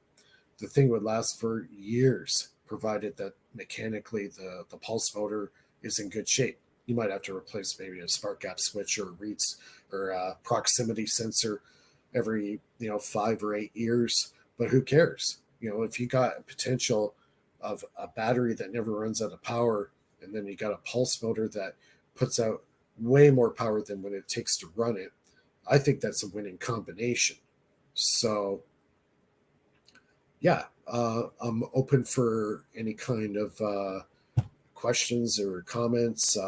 Another thing, I don't know if I've touched base on this, is the distance of the coil relative to the magnet on the wheel. This is another important one. This is what I call riding the magnetic wave. And this will also reduce the effects of Lenz's law. If you get that sweet spot, and it depends on the Gauss of your neodymium magnet relative to the size of your core. I like to use welding rods, and I cut them in the size that I want, and take about 8 or 10 of them, maybe more, and wrap them tightly together. But each and every rod I would insulate from each other. So what happens is there's no chance of having eddy currents going through the core. So I would take 5 or 10 of them, wrap them up with electrical tape, each and every rod, and then put them in a stack, put them in a mold, and then epoxy everything together. I find this makes a really, really good core material. There's another good one where people like to take number 7 birdshot pellets for hunting, and they would spray them with either epoxy or or even paint, anything to isolate those little balls, and then put them in a form and epoxy them all together, and you get a fantastic result for a core material. So provided that you get the right distance, and what you want to do is basically bump the field that the coil's making relative to the field that's being emitted from the neodymium magnet, and not push them too close together, because if you push them too close together, now you're getting a lot of resistance there, and also the neodymium magnet now starts getting attracted to that metal core. That's what you don't want. So you have to back off on the spacing between the core and the magnet on the wheel, within a relative area where you're still getting the magnetic action, but yet being far away enough that you're not creating a drag. So that helps with the Lenz effect. Also, the spark gap 2 also negates the Lenz law effect to a huge degree. So you could put a load on the motor, whatever load it is, the motor just keeps trucking along. No effect on it. As long as you keep it free and open, it will keep trucking along. It won't get bogged down. So, yeah, I'm open for any questions or comments. Or And Mike, can you show the other motor you had as well? The long cylinder looking one? Cylinder one. Oh, you're talking about the this is the end machine. There you go. Yeah, the end machine. I also did experiments with the end machine. I had it hooked up to I got the video here. I'll just show it. So I had the pulse motor power output hitting the end machine. So basically it's two fishing magnets, north facing out, negative facing inside. They are on a common shaft together. And when you spin magnets at a high RPM, it creates current. And this is what Bruce De Palma was working on. He called it the end machine. So he also put a clock on the side where the shaft is, either a mechanical or whatever. And when he got it up to extreme speeds, it started doing time dilation. It started slowing the clock down. So I've had some interesting phenomena. I won't really talk online about that too much, but yeah, definitely some interesting effects. So yeah, that kind of concludes my lecture here. Nice. That's absolutely awesome. So the piezoelectric disc, where did you actually place it on the coil? Or was it just hanging over it? I basically hooked them up together and basically used alligator clips and hooked it on either side of the coil, on the positive and negative side. So it's the piezos are in series, so like a series connection, and then on either side of that, I connect it to the coil on the positive negative, and then off the piezos, I take another two wires coming off the piezos and hook it up to a load. Okay. So if this is my coil here, you just put the piezo here on the end? Nope. You have attached to both sides of the coil. Both sides. So you have it going to both. Positive and negative. On every one of the coils that you have? Yeah. Well, it's just the one drive coil. So whatever coil's running that motor, you connect it to the positive and negative of that coil. So when the reactance happens, it throws it forward and jams it right through the two piezos that are hooked up in series. So in actual fact, you're like shorting out the coil with the piezos. Okay. That's where the gain happens right there when it actually creates a short. And that short, boom, power goes through the roof. Just so you know, I have that on camera when I actually did it to mine. And what you'll actually see is this little area that comes on top of both sides of where you have your field there. Yep.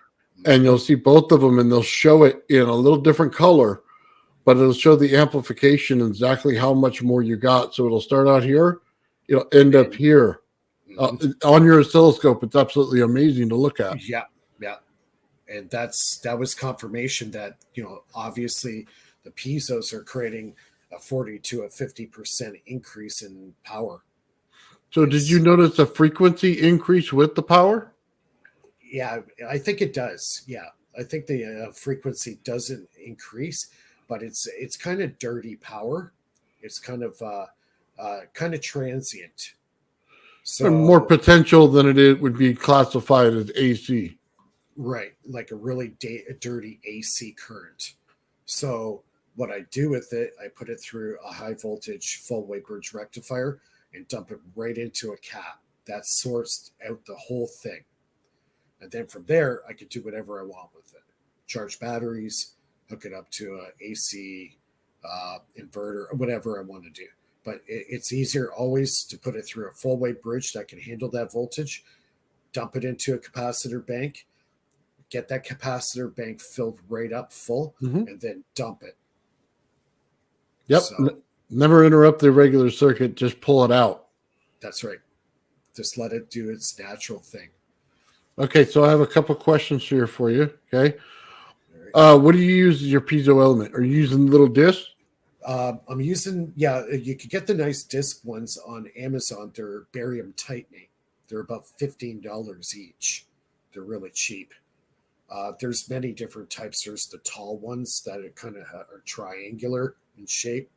Those ones there they use for the ultrasonic cleaners. Okay. Does it matter? Barium titanate is the main one that I use. That's the main element. Okay. Quartz Nice. crystal based ones, they all work all the same effects, but Same they're effects. in type. Yeah, it's more like the material feels very much like a ceramic. It's a ceramic material. So if you put physical stress on that transducer, it creates current. When you release and press again, then it creates the current again. So it has to be an action, a movement, right? So same thing. When you throw a huge spike of power into that transducer, it reacts and it amplifies that power. That's what Salvatore Pais was telling me. So he said, yeah, stay with the piezo transducers. They definitely do a huge gain in power. Nice. So I have a question. Why on the driving coil instead of the pickup coils? In which on my On the schematic? piezo. You said you put the piezo on the one pulse coil Yep, the one that ins- pulses the motor. Yeah, instead of the pickup coils. exactly. So Yeah. what was the reason for that? Well, the reason for it, because most of your inductive reactance is happening in the drive coil. So you want to utilize that power that's being used, right? So the pickup coils are for other things. You can charge other batteries with it, power other parts of your device that you're using with it. You could just expand off it. This is just kind of a ground start of where you can start. And then now you can go crazy, add a generator, because now you got physical motion with the wheel. And if you build them big enough, you get quite a bit of torque out of it. You get a big enough flywheel going. You could hook up a small AC generator to it, or whatever, DC. Utilize the mechanical motion of the wheel. So you can extract in different ways off the device. Another question for you. Once you fill up your charge capping and everything is running properly, do you pull the energy out of the cap bank and put a load on it at any time when you run this? Is that an Yeah. experiment you've done? Yeah. Oh, yeah. Yeah. You can run it in real time. What will happen is depending on the amount of load resistance on the load will determine how fast the capacitor bank will actually fill up. So say you had say a 7-watt LED bulb, it would charge the capacitor up to about, I believe it was about 30 volts.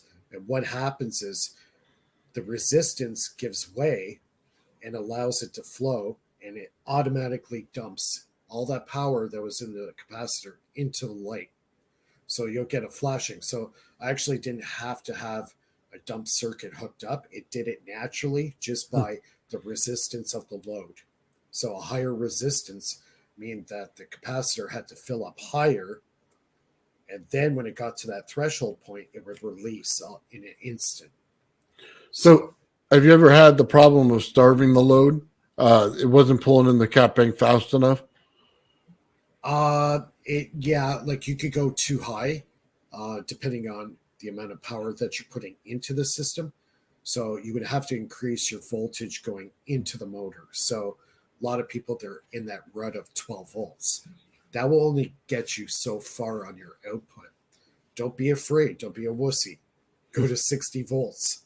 Don't be afraid to put some potential in it, because if you use the schematic that I showed you today, you'll pull next to no current off the batteries. Very, very little. I was running, I had the little 9-volt batteries, had about 6 or 8 of them.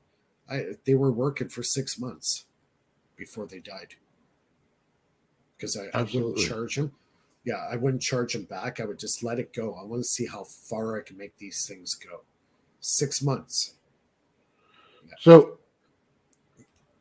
Richard asked, is it almost like Bedini then? Or is it more like Newman? More like the Newman motor.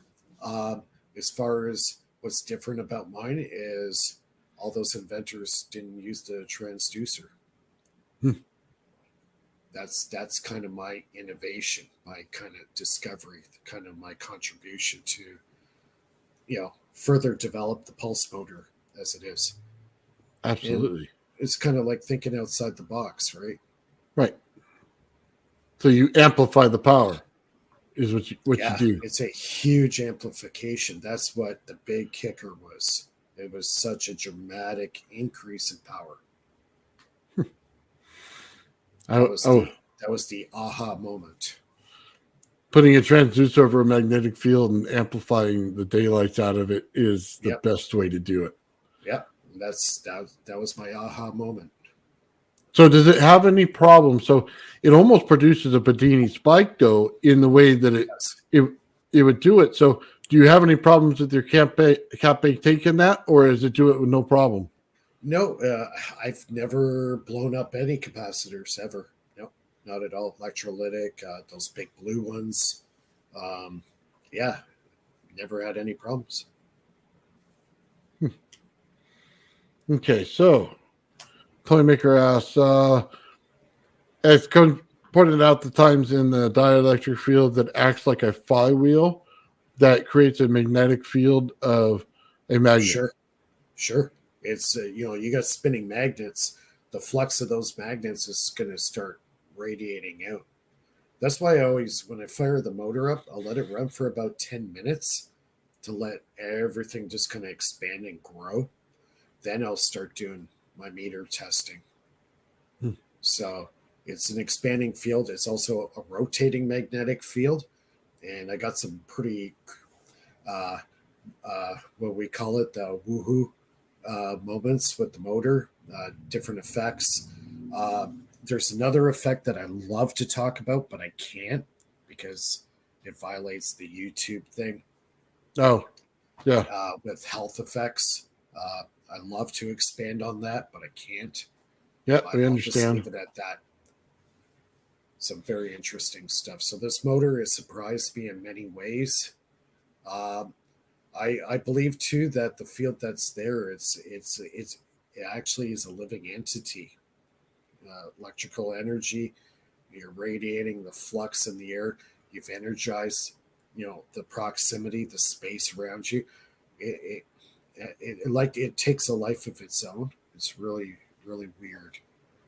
I've had some interesting experiences with it. So here we go.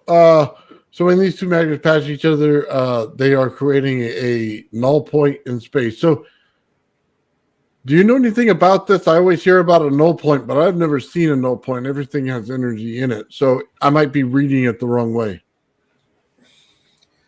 I'm not sure I really understand whereabouts. Where is the null forming? In front of the magnet and the inductor, or?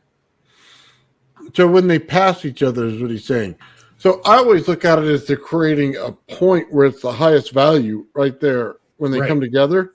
Yeah. So I don't know if the null means that it's amplified or if it's canceled each other out. Well, because of the speed and because of the inductive reactance creating a low current going from the battery, what happens is the Lenz law now basically goes bye-bye. The Lenz effect is gone. So I could put a heavy load on the motor, and the motor will just keep trucking along. It has no effect on it because the release, the second the spark gap opens up and that spark happens, you get that bluish green spark coming off it. That's radiant energy. That's where the extra power from the environment is now entering the system. That's why it's an open system. It's actually not closed. Well, it is, but it's done at a pulse, right? So you're pulling a vacuum on it. So we normally see in a wire, you have a wire, and then the energy goes around it like a circle, right? So you're pulling it into that circle, and you're now vacuuming it in as a vortex into the system. Exactly. Yeah, it is a vacuum vortex spark gap orifice. It's drawing that environmental energy that's around and just drawing it into the system. That was, Thomas Bearden talks about an open system and a closed system. So if you're allowed to, in some way, a novel way of opening it up and allowing energy to come from the environment, you can get an over unity device. And that's what I believe is happening, is extra energy is being fed in. So have you tried multiple spark gaps in your system at all? Yeah, I've tried Actually, up to 4. I think you get to a certain point and it won't make any more difference. Uh, the only time I was able to amplify anything was with the piezo transducers. Those were the only thing that was able to amplify anything significant, anyways. As long as you Okay. have that one orifice open, it has a tunneling of that energy into the system. So, two, I think it's kind of redundant. I think as long as you have one good firing spark gap, it's good enough. Okay, Gerald says the null zone is the depletion zone. It is the point in the center of the spin with no magnetic and no electric field in that one spot, a vacuum. Right. So that also helps remove the lens effect and also the cogging that happens between the center of the magnet and the inductor it's passing in front of, and that also helps negate the lens effect to a great degree. That helps. Yeah. So is that the core you were talking about with the multiple rods in there? Yeah, It that's takes right. away the eddy current that's going on there so that it reduces Right. the lens Right. effect. And what happens is when you take anything metal and you charge it with magnetic field, that metal wants to hold that magnetism. It wants to hold it. But in a core, what you want to do is be able to magnetize something and then remove the magnetism right away. That core material allows you to do that because if you're isolating each rod from each other, the eddy currents can't build up. And what happens is you'll get energized for a second, be a magnet, and then the second the current goes away, the magnet goes off. It releases it. It goes back to just a stagnant rod. So when Richard talked about the Bedini earlier, he was talking about the same effect that we were talking about right here. Yeah. It is how he did his cores. Yeah, exactly. That or number 7 birdshot works really, really good too. It's a soft metal, very low carbon steel. So when you're picking out a core material, go for a soft steel that has very little carbon in it. If you could get one that has almost no carbon in it, even better. That's what you want to look for in a core. Okay, Because- give me 1 second. I'm looking for your question here right now. For Creative Studios, is this it right here? Plasma screen latest sparks after zapping it. Okay, I don't understand the premise. So, okay, he'll have to ask it again. Sorry, trying to. He said I must know. I'm trying to. Yeah. But I find too with a radiant spark, actually touching it actually doesn't hurt you. So Okay, hold on. Say that again.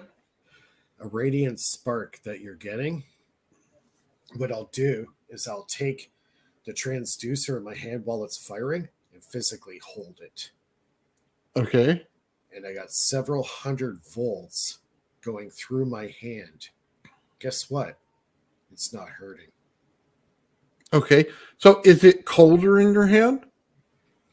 It's colder, definitely, yeah. But there's no pain. So there's no amps necessarily. They're in the must be in the milliamps or less. Yeah, it'll tickle you really good. It would be like you're getting jolted, but if you like stick your finger in the light socket, you're like, oh God, it'll throw you back. I can physically hold on to the transducer while it's firing, and I could actually see the arcs coming off my fingers, but there's no pain. It actually feels good. So We'll go too much into that on that side. Yeah. I'm just yeah, on the I'll cut it electrical off right side. there. Yeah. So on the electrical side of what you're doing is you're removing the amps from the circuit as many as you can while still keeping an operation with just a little bit like a chaser. Yeah. And it's got the mass voltage going through it. So it's going to be colder in the circuit. And because the imbalance between the amps and the volts, it'll continue to get colder. That's right. Yep. And Interesting that's why effect. that's why most of my coils, they never heat up. If anything, they'll cool down. and I've actually tested it with a laser meter, and I've had one coil go down as much as 10 degrees cooler than ambient. I think what I'm going to do is for Creative Studios, I'm going to get with him and do a show with him on what experiments he's working on, because I think he's trying to relate between what he's doing and what you're doing. So Yeah. it might just be easier that way. Yeah, the radiant spike is a very interesting phenomenon. It's very useful. It's non-destructive because it's implosive. It's a non-destructive type where regular AC or hot electricity, you get hysteresis. It destroys stuff. It heats up, creates amps current. It's all related. But when you're dealing with radiant energy, it goes exactly the opposite direction. It reduces the amount of heat. There's no hysteresis. If you provide a path for it to go, it's going to continue to flow. So Richard has a question on that. He's asking, isn't it a type of superconductivity? I believe it is. Yep. We're still using copper wires. There's obviously always going to be resistance in there until we come up with some other element that will have zero resistance. But the characteristics of a superconductor, I would say yes.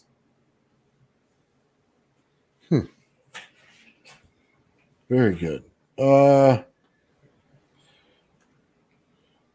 Let's see. A fast pulse, even if it's in milliamps, will make a superconductor. Power grids are working on this. So I know that power grids are working on a multiple spark gap system in order to run their stuff, and they are breaking out the amps. So have you hooked up a spark gap and noticed an amp reduction as you did it?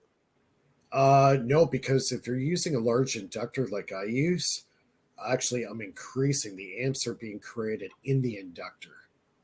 They're accelerated because of implosive reactance. A reactance is a sudden burst of voltage. Voltage equals current. So if you have that confined in a magnetic field and then it collapses, that's generating current. So I'm using very little current going into the system, but I'm actually accelerating the current inside the coil. That's why it's able to move so fast and effectively. So voltage, don't be afraid to use voltage. So you're actually getting the transference. So I always tell people that you can transfer volts to amps. So, Yep. And all you have to do is know where to place your heat. Yep. So basically, the conversion is fairly easy in a perfect system, right? You have a high volts, high frequency, but then when you go into the amps and it goes heavy amps, you have low frequency. That's By right. knowing how to adjust that, you're able to control the heat in your system. Right, exactly. It's less destructive when there's no amps. As soon as you remove the amps, you remove heat, you remove hysteresis, and you're able to still drive a load. Just go to a higher voltage potential, like the street lights outside. I've said this many times on the show. If they went to say 200 or 300 volts, instead of running at say 60 hertz like most North America does, 50 hertz in Europe, if you bump that frequency up to say 200 or 300 hertz, now your efficiency goes up and you're still providing enough current in that circuit to light up the lights. So it's just, they went in an entirely different opposite direction when they designed everything, because it's all about the money flow, right? Watt hours. So Yeah. that's why they chose. Yeah. It's all about the money in the end, fortunately. But I think if people looked at electricity the right way, they'd finally be able to see what they're truly understanding there, because it flows on the outside of the wire, not the inside of the wire. But then That's right. the field on the outside where you get your volts, it's like the dielectric field, and then the field on the inside is your magnetic field. The magnetic field is so close to the wire, you think it runs inside the wire, but it doesn't. It still runs on the outside. But then when you pinch your voltage down and get closer and closer to that amperage field, what you actually get is a form of capacitance that'll hold it in there.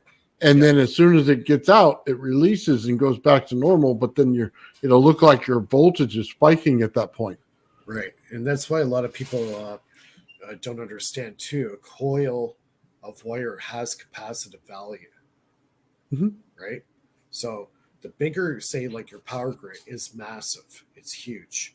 A lot of copper wire, many, many 100 kilometers plus of copper. There's a lot of capacitance. So back in the early days, Steinmetz, he came up with a motor generator that to operate the generator, all he had to do was keep those coils charged. So he hooked it up to the grid that he's actually creating power for. Because there's so much power in the grid, it's able to run his motor generator and create power and add to the system that it's actually extracting energy from to run it. So it can be done, right? It all boils down to the mass of the system or mass of the coil. That's like a perfect example of Joseph Newman. He was using high voltage and like 80 milliamps of current, and he was able to move a 2-ton motor with that power. So that's a lot. A lot of coil, a lot of copper to do that. So it doesn't need the amps. You know, he had a test. His motor and a regular DC motor. The DC motor burned the battery out within less than an hour, a car battery. And then he had 80 9-volt batteries, the small 9-volt batteries, all hooked up in series. Got the voltage up to 460 volts. Ran his motor for 6 hours before the batteries died. And the other tiny little motor this big on the desktop burned out within an hour. And he was able to do way more power, way more work with a giant motor, higher voltage input, almost no current. You know, it's pretty conclusive what was going on. Yeah. Well, the less current means I guess that's what they're saying about the null zone. It's less current in the center, you get a zone where there's nothing. And then it'll pass by each other, but the electricity is still forced in the direction. That's right. There's still interaction. That makes a lot of sense, actually. Voltage creates current. So if you got a lot of voltage and you put in a very large inductor, it's going to accelerate the field inside that coil tremendously.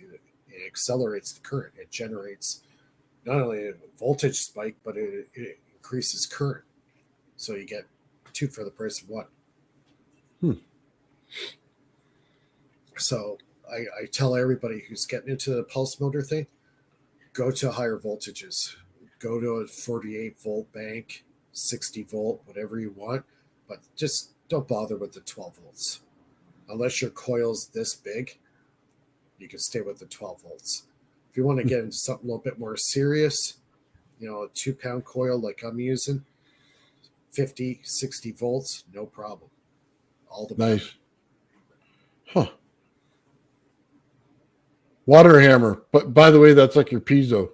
The water hammer effect, that's that pulse that amplifies. Yep. So it's very interesting to see that in action, actually.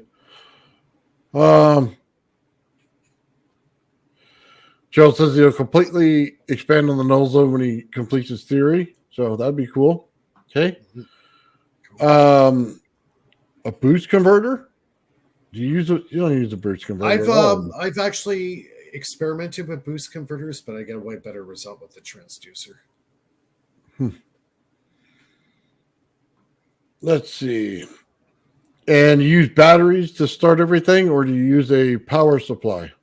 Power supplies I don't like to use. I like to use lead acid batteries because I can track what's going in, out of the battery better. Power supplies, I did use them for quite a while, and then I started getting away from it. I wanted to use regular batteries. So now, what would be the biggest difference you'd say between the two as you use them? Well, really just tracking the voltage going into the system is better with the power supply. But for real conditions, real everyday conditions, it's designed to work with batteries, not a power supply. So you're going to get more true values when you do your calculations with a battery over a power supply. I Okay. don't know. I think it's just more practical to do it with a battery. Have you ever used anything like a salt battery? No, no. I have hooked it up with a magnesium battery, and it does work. So So is your goal in the end to start your system with your new power cell that you're working on? yeah, just make it run forever. If I make these power cells last 10 years, it should be able to make that motor run for 10 years nonstop, provided mechanically it doesn't fail. So you'd be able to run it normally and then pull out of the cap bank as much energy as you want.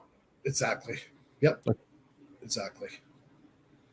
Charge up, huge power banks, batteries, which are hooked up to inverters that will run all your appliances. Is there a limit on the capacitors you could put in that cap bank? It really, no. To me, it would be charging up batteries because they have a lot more capacitive value. Cap banks are good for if you want to start up motors. They'll take that initial drain of current. But the caps are good because they're readily available. They're pretty easy to charge up. They don't break down like a lead acid battery does over time. You can do many, many charge cycles with capacitors over a battery. So for testing purposes, yeah, but you can always switch over to the battery later as soon as you get everything perfected in the way you want it, and just switch over to a battery. Okay, I haven't seen a ground in the system. Is there a ground in the system, or is it all Just to the battery? just You the can't battery? ground it. You can't ground it to earth ground, where the negative is, where the piezo or the coil is. You could do that too. Yeah. So Okay. it's possible to extract even more power out of the ground. Gotcha. Usually, my Tesla coil picks up, 15 to 20% power by connecting to the ground, but it's more of a pump than it is. Right. I mean, everything but the pulse motor in it pulses would be like a pump in that way. Yeah, that would So that's increase current. That would be increase the current creation in the coil. so that'd probably be a bad thing in this one. It depends in what direction. If it's a radiant spike going on, you're okay. If it becomes a hot current, then your coil's going to start heating up, and that's what you don't want. If your coil heats up at all, like just a little lukewarm, something's wrong. That coil should be always cold, always. Very good to go. Let's see. Is the heat, let's see, load dissipates heat, but does the heat absorbed on the other side of the circuit? Well, as soon as you put it into a capacitor, you could hook that up to an element and it will heat it up.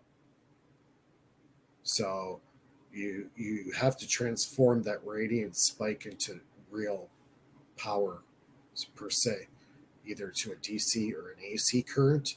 So that's after the piezos, put it through a full-way bridge, dump it into a capacitor bank, and right there you got horsepower. If you short it out, you're going to get a spark, and it's going to be hot. So, yeah. So I have another question on there.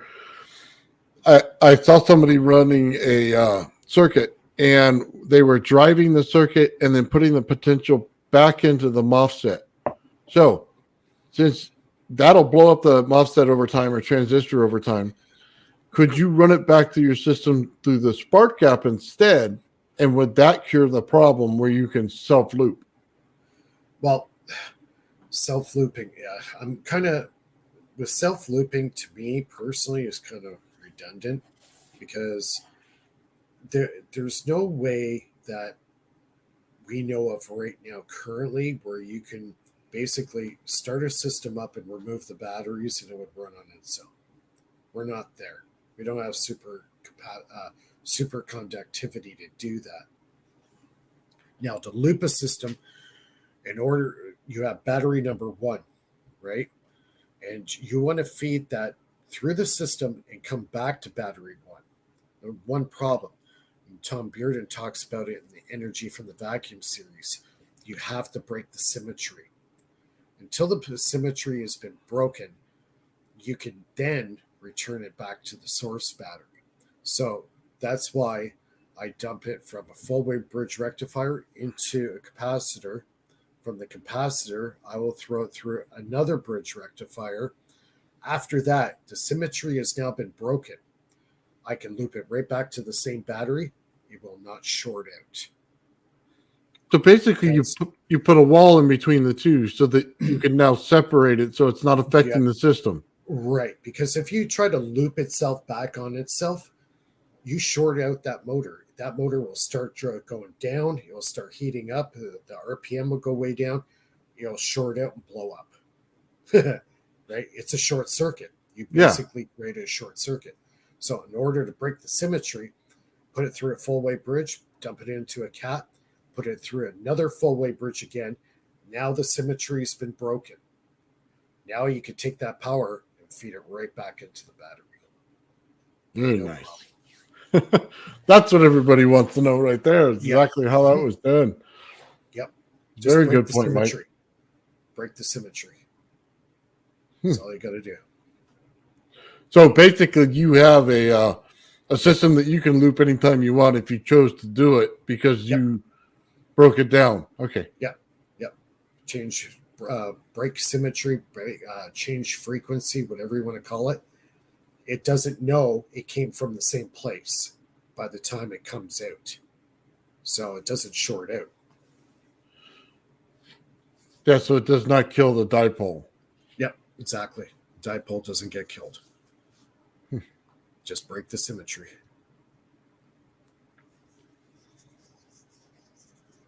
Okay, so what is your feeling? Like, I always thought you got to have some type of storage after this because running the motor's great. You get it running.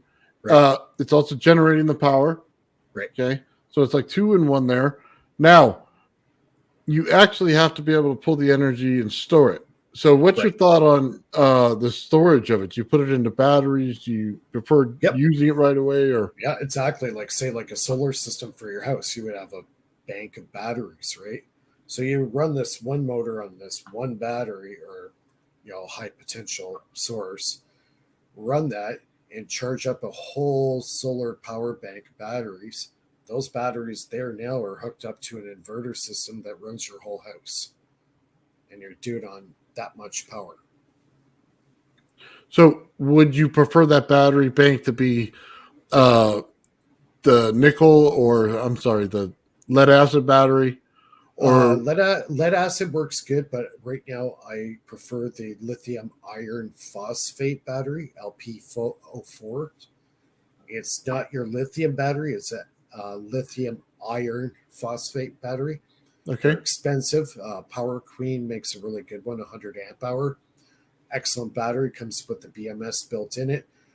They're very light batteries compared to a lead acid. They're 1/3 the weight of a lead acid battery, very, very light. And recharge cycles, way higher than a lead acid. And that's what most people that use solar are using. They're using the LP04. Gotcha. Batteries. So basically, those little carts they put around in a hospital or something, and they have those batteries on there. Those are the same type of batteries. Yeah, because they have many. They got 15,000 or 20,000 recharge cycles. Try to get that out of a lead acid battery. Not happening. Nice. So so we're all covered on this. The battery, it doesn't have any problem charging. Like the Bedini battery is set to reset the battery, right, and how it charges. When you're breaking the symmetry, so there's no issue, right? Right, exactly. Break the symmetry down by putting it through, one or two bridge rectifiers with some capacitors. That breaks the whole symmetry down. Then you can dump that into your MPPT controller, charge controller, and then you can charge your battery banks. But So, always put it through a charge controller. so basically, you have DC voltage no matter Right. what at the end. Okay, It's a clean DC coming out the other end. very good. Okay, just trying to get so if people have different ideas, I want to make sure we all stay on the same track with it. You know what I And mean? see in the Bedini motor, battery number one that runs the motor should never go in the spot of being, or sorry, in the same spot of being charged. That battery has to be only for running the motor. The charge side, you can hook that battery up that you just charged, hook that up to an inverter or whatever, and you can recharge the drive battery using a battery charger because it is hot electricity, not cold.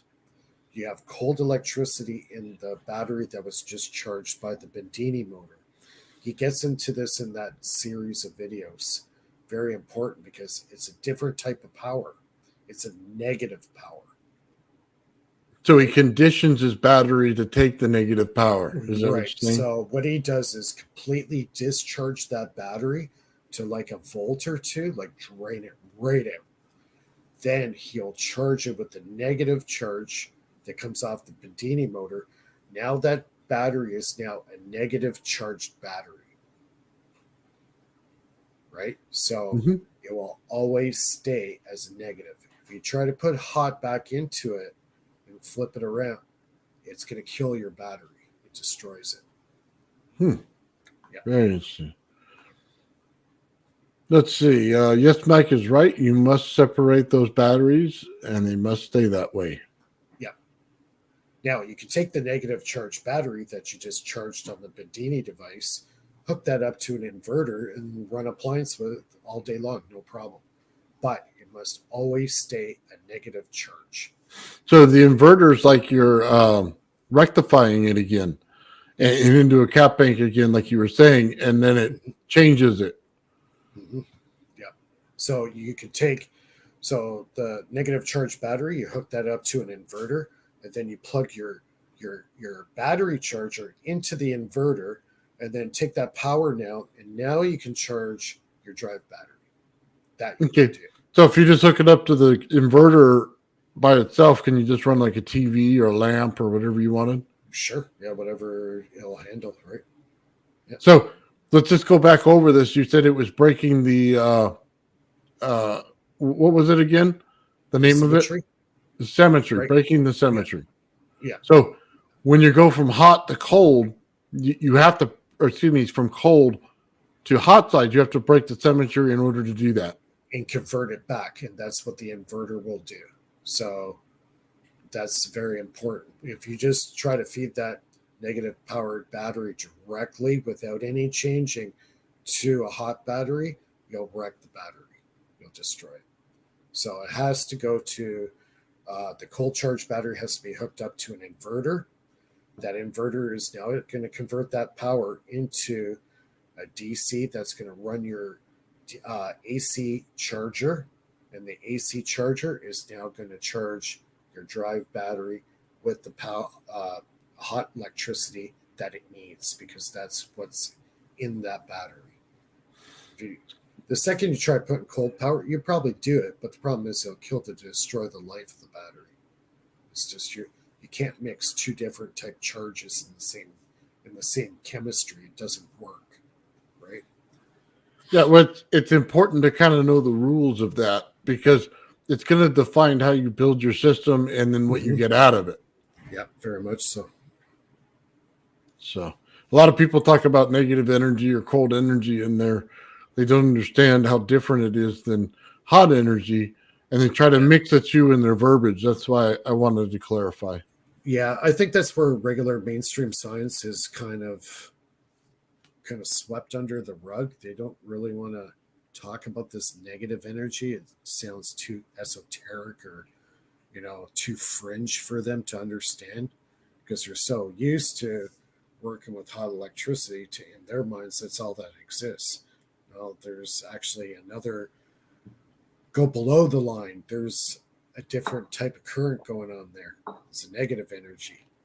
It has different principles, different physics related to a negative pulse than a positive pulse. So I have a question for you on your other motor. Do you still run that one? Oh, what, the end machine? Yeah. I do have the parts for it. I can slap it back together. I tried some other time dilation and interesting experiments with that one. Had that, a bunch of lasers, and I did some interesting experiments with time dilation. Nice. So let me I want to ask, because there's a couple questions in my head about that one. When you spark it, right? And we were talking about this, you said it puts off like a rooster tail. So can you explain what is going on right there? Yeah, And guys, he's got the two big magnets on this thing. It's the one with the shaft in it. Right. And that's the one we're looking at. Go ahead. Right. So, like, say, when you're a kid, you threw a frisbee, right? And then, if it went through the sprinkler, as the frisbee's spinning, you get this, rooster tail of water spinning out of the frisbee. Well, that's what's happening with the magnetic flux. When you spin it at a high RPM, and it's a fairly high Gauss magnet, that magnetic field is now going to start going out, even due to centrifugal forces and gravity. All affects it. So the more you spin it, you'll start creating this invisible rooster tail coming off the wheel, expanding out. So, like, I've actually tested it with the EM meter, speed it up a lot, and go within about 3 feet of the device, and it starts going off. I know that there is no magnetic attraction where I'm standing, but I'm picking something up on the meter. It's beeping. So that means that flux is being thrown away from the magnet. It's spraying out like a vortex. So have you ever contained that amount of energy inside of a vessel, or probably your room, more likely? Yeah. Do it in a basement where you're like 6 or 8 feet below the ground. And yeah, you could saturate that room pretty good. And I did it to the point where it started affecting my clocks. Oh, wow. So we're using mechanical clocks or digital clocks? Both. It was affecting both.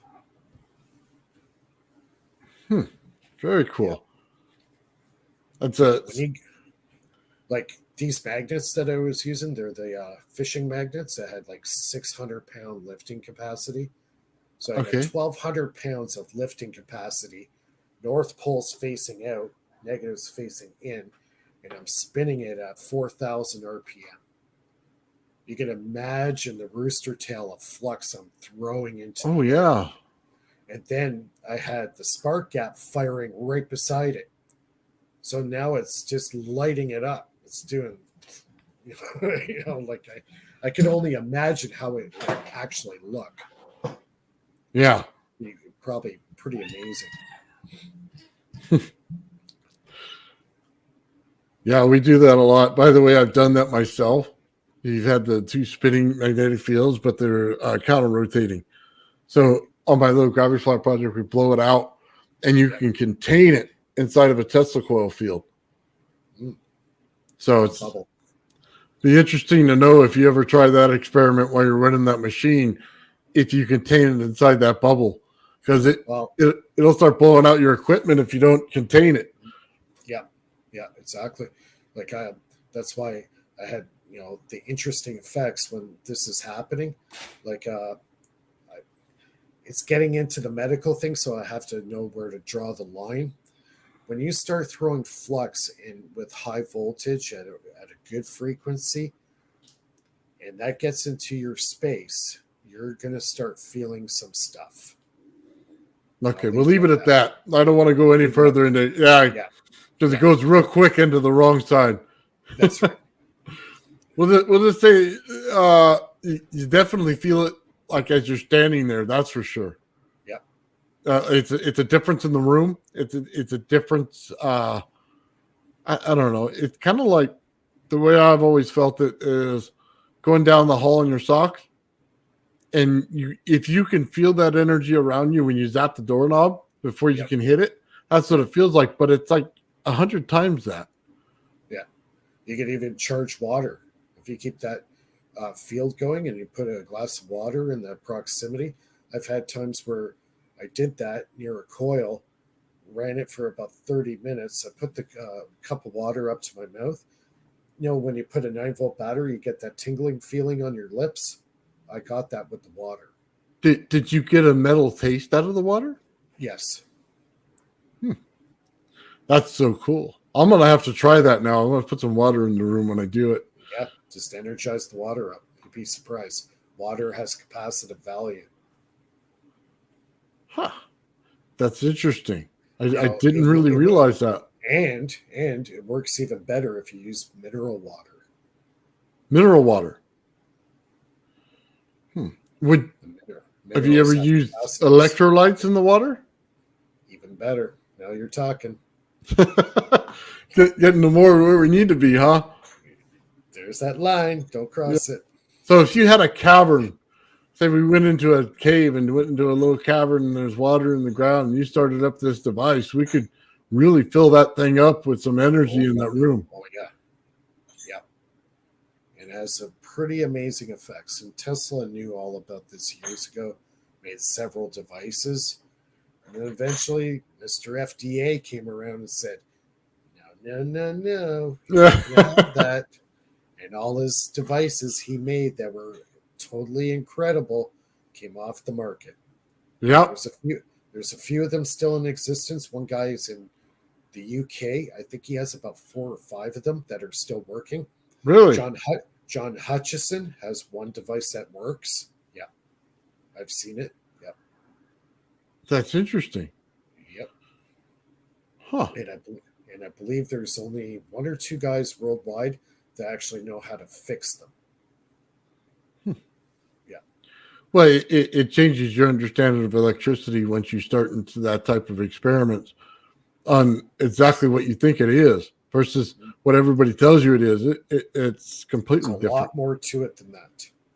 Yeah. More in depth. I'll say that. Okay. See, we got some more questions. You ever put anything in like a super fluid and just test the see if it moves around?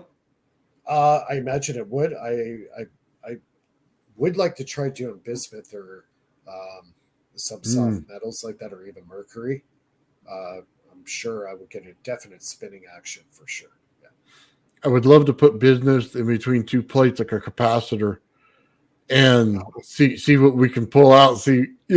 I'm sure we're going to get some different things out of it, but because the value goes so high so fast on the bismuth, it'd be interesting. And more interesting is using 2 pieces of aluminum, 2 blocks of aluminum, and then the bismuth in the center. I would imagine the bismuth may even start to grow in that field as the crystalline form. Right. Yeah. It'd be interesting. There's so many things you could do. It's crazy. A lot of great ideas. It's just a matter of actually doing it, putting it together and testing it. The water thing was I kind of had a hunch. So I set up a coil, hooked it up to the pulse motor, set the glass of water right on the pancake coil itself, and just let the motor run for about 30 minutes. And that all the flux and everything, all that fields was all concentrated on the water. So I have a question for you. You work on your stall, and I don't want to get too far into that because you have some things you're under an NDA, but you have built the PEG cell. Yeah. So would you like to talk a little bit about that? Yeah, polyethylene glycol. It's actually an element that the battery industry's been looking at for quite some time now. It's ideal if you're building a dry cell battery. Makes a very good battery separator. It's very stable. If you mix it with manganese dioxide, It also has capacitive value as well, the manganese, and it also helps mix whatever you're putting into the peg more uniformly, so it's very stable. Um, yeah, there is a lot of stuff going on there that are, battery technology is going to get better. Just to let you know that now. Like right now, I think the newest one is the sodium battery. That's going to basically replace the lithium battery. Um, the Chinese have got a couple out right now that are in testing, and they actually have them in electric vehicles, and they're getting some very good results with it. So the sodium battery is on the horizon now. So Have you ever started your system with something like a peg cell? that's where it kind of started. We're still experimenting with the materials. I like Joe Legacy. I started watching him, and he kind of tipped me off about the peg material. I was making the same type of cell that Laser Saber was making with the magnesium and the carbon graphite rod. I started doing some tests with that. Got some really good results with that. And then I seen Joel talking about the peg material. I've been experimenting with that for a little while, and yeah, so it's just been evolving. I've been working on that one for about 2 years now. So Do you have any other experiments that you do on your channel, Mike, or that you're looking forward to doing? hmm, that's a good question. I've been so focused on the power cells. Uh, huh. I'd like to get into the time dilation stuff. That still intrigues me. Time travel has always been one of my big favorite things to do. So who knows? Maybe I'll crack that device out again and start experimenting. Definitely Frick, be interesting, that's for sure. make half my apartment building disappear. That wouldn't be so good. Yeah. It gets y'all in trouble. Yeah. How do you get it back? Like, Yeah. Exactly. oh man, that's really cool. Yeah. What else? So we talked about the pig cell. We talked about both motors that you're doing. So what are you looking forward to do on this? Besides, we know you're doing your cell, and we know that's going to continue on until you finish it. Is there Yeah. another motor that you're looking at building? Did you want to build a bigger Renegade device, or? Another motor, if I were to build another motor, I guess the closest thing I would say would have to be the EV Gray motor. Now, that's another inventor that got suppressed big time. Death threats. Actually, he did get a patent. He kind of beat the patent office process of getting blackballed. So he actually got the patent on the device. And after that, it was all downhill. He was getting harassed, people breaking into his lab, vandalism, death threats. Like this guy, poor guy, he had to eventually live in a friggin' trailer park because he was getting harassed so bad. Evie Gray, Edwin Gray. So if you guys want to look that up, there's been a lot of replications of the device over the years.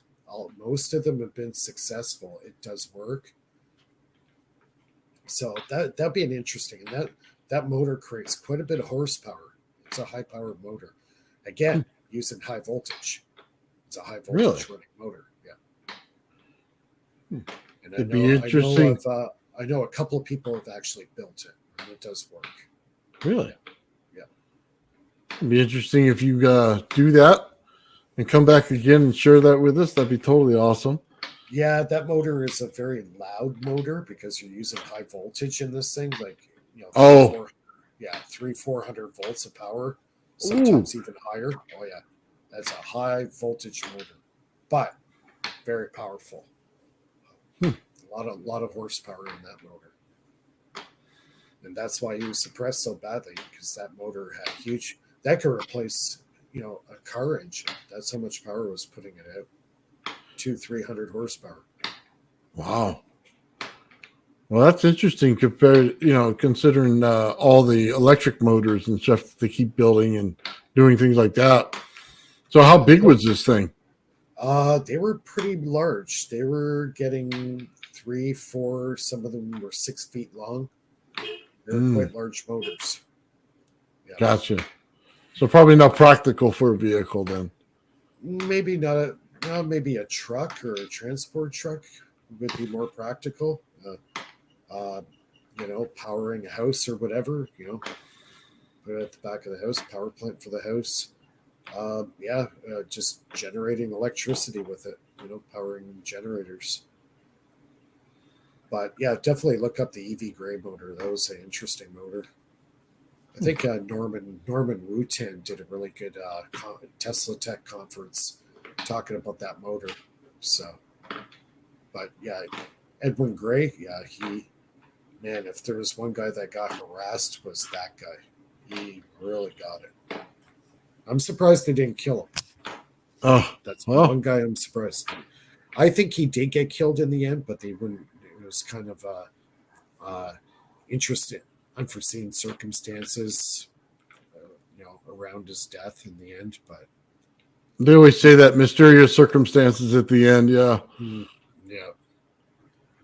So, even the water fuel, the hydrogen generators, the thunderstorm generator looks pretty promising. So yeah. Looks like we're finally getting somewhere, you know what I mean, with all this stuff in every field that they're doing. We're finally moving in the right direction. Yeah, soon, eventually it's going to get into the mainstream and, make a headline news, And I think that's what Joseph Newman was trying to do back in the day. He got on Johnny Carson and actually talked about his motor on Johnny Carson. So he got a lot of press, and he was kind of doing it the right way. But that Section 113 in the U.S. Patent Office, that's a killer. If you can get through that one, then you're laughing. But most of them just get thrown in that big drawer, the black vault. And I know one guy had one of his inventions taken away and thrown in that vault. And so be an act of God to get that thing out. So yeah. Well, they probably use it for their own purposes, Yeah. Well, right on, Mike. Thank you for coming in and doing this today. I really do appreciate it. Yep. We all learned a lot. I wanted to build a pulse motor, and I didn't know where to start. They're a lot easier. Grab a lawnmower wheel and stick some magnets on it. Get a reed switch and hook it up to a circuit with a decent sized coil to it, and just watch it go. And it'll start right from there. And then just start brainstorming. But hopefully that circuit that I showed of the Renegade today will help everybody out.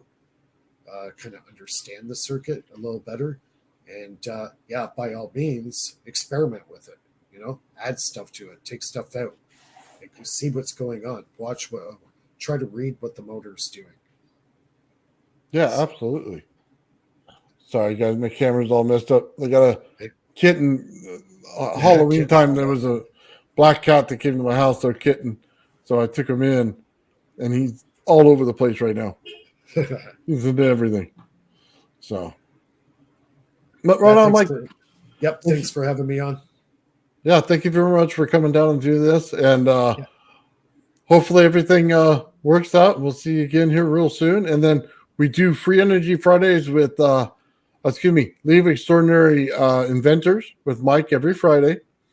So this next 2 Fridays you'll be off, and then me and Ben are going to be coming in and doing some work for you there.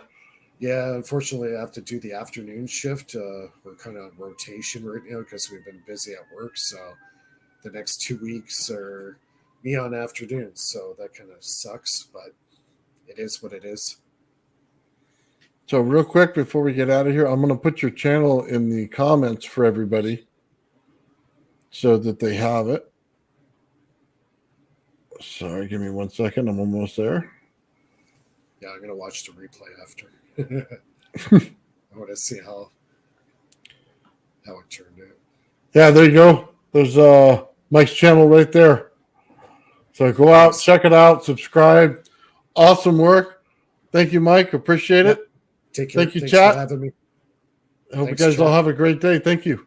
Yeah, take care.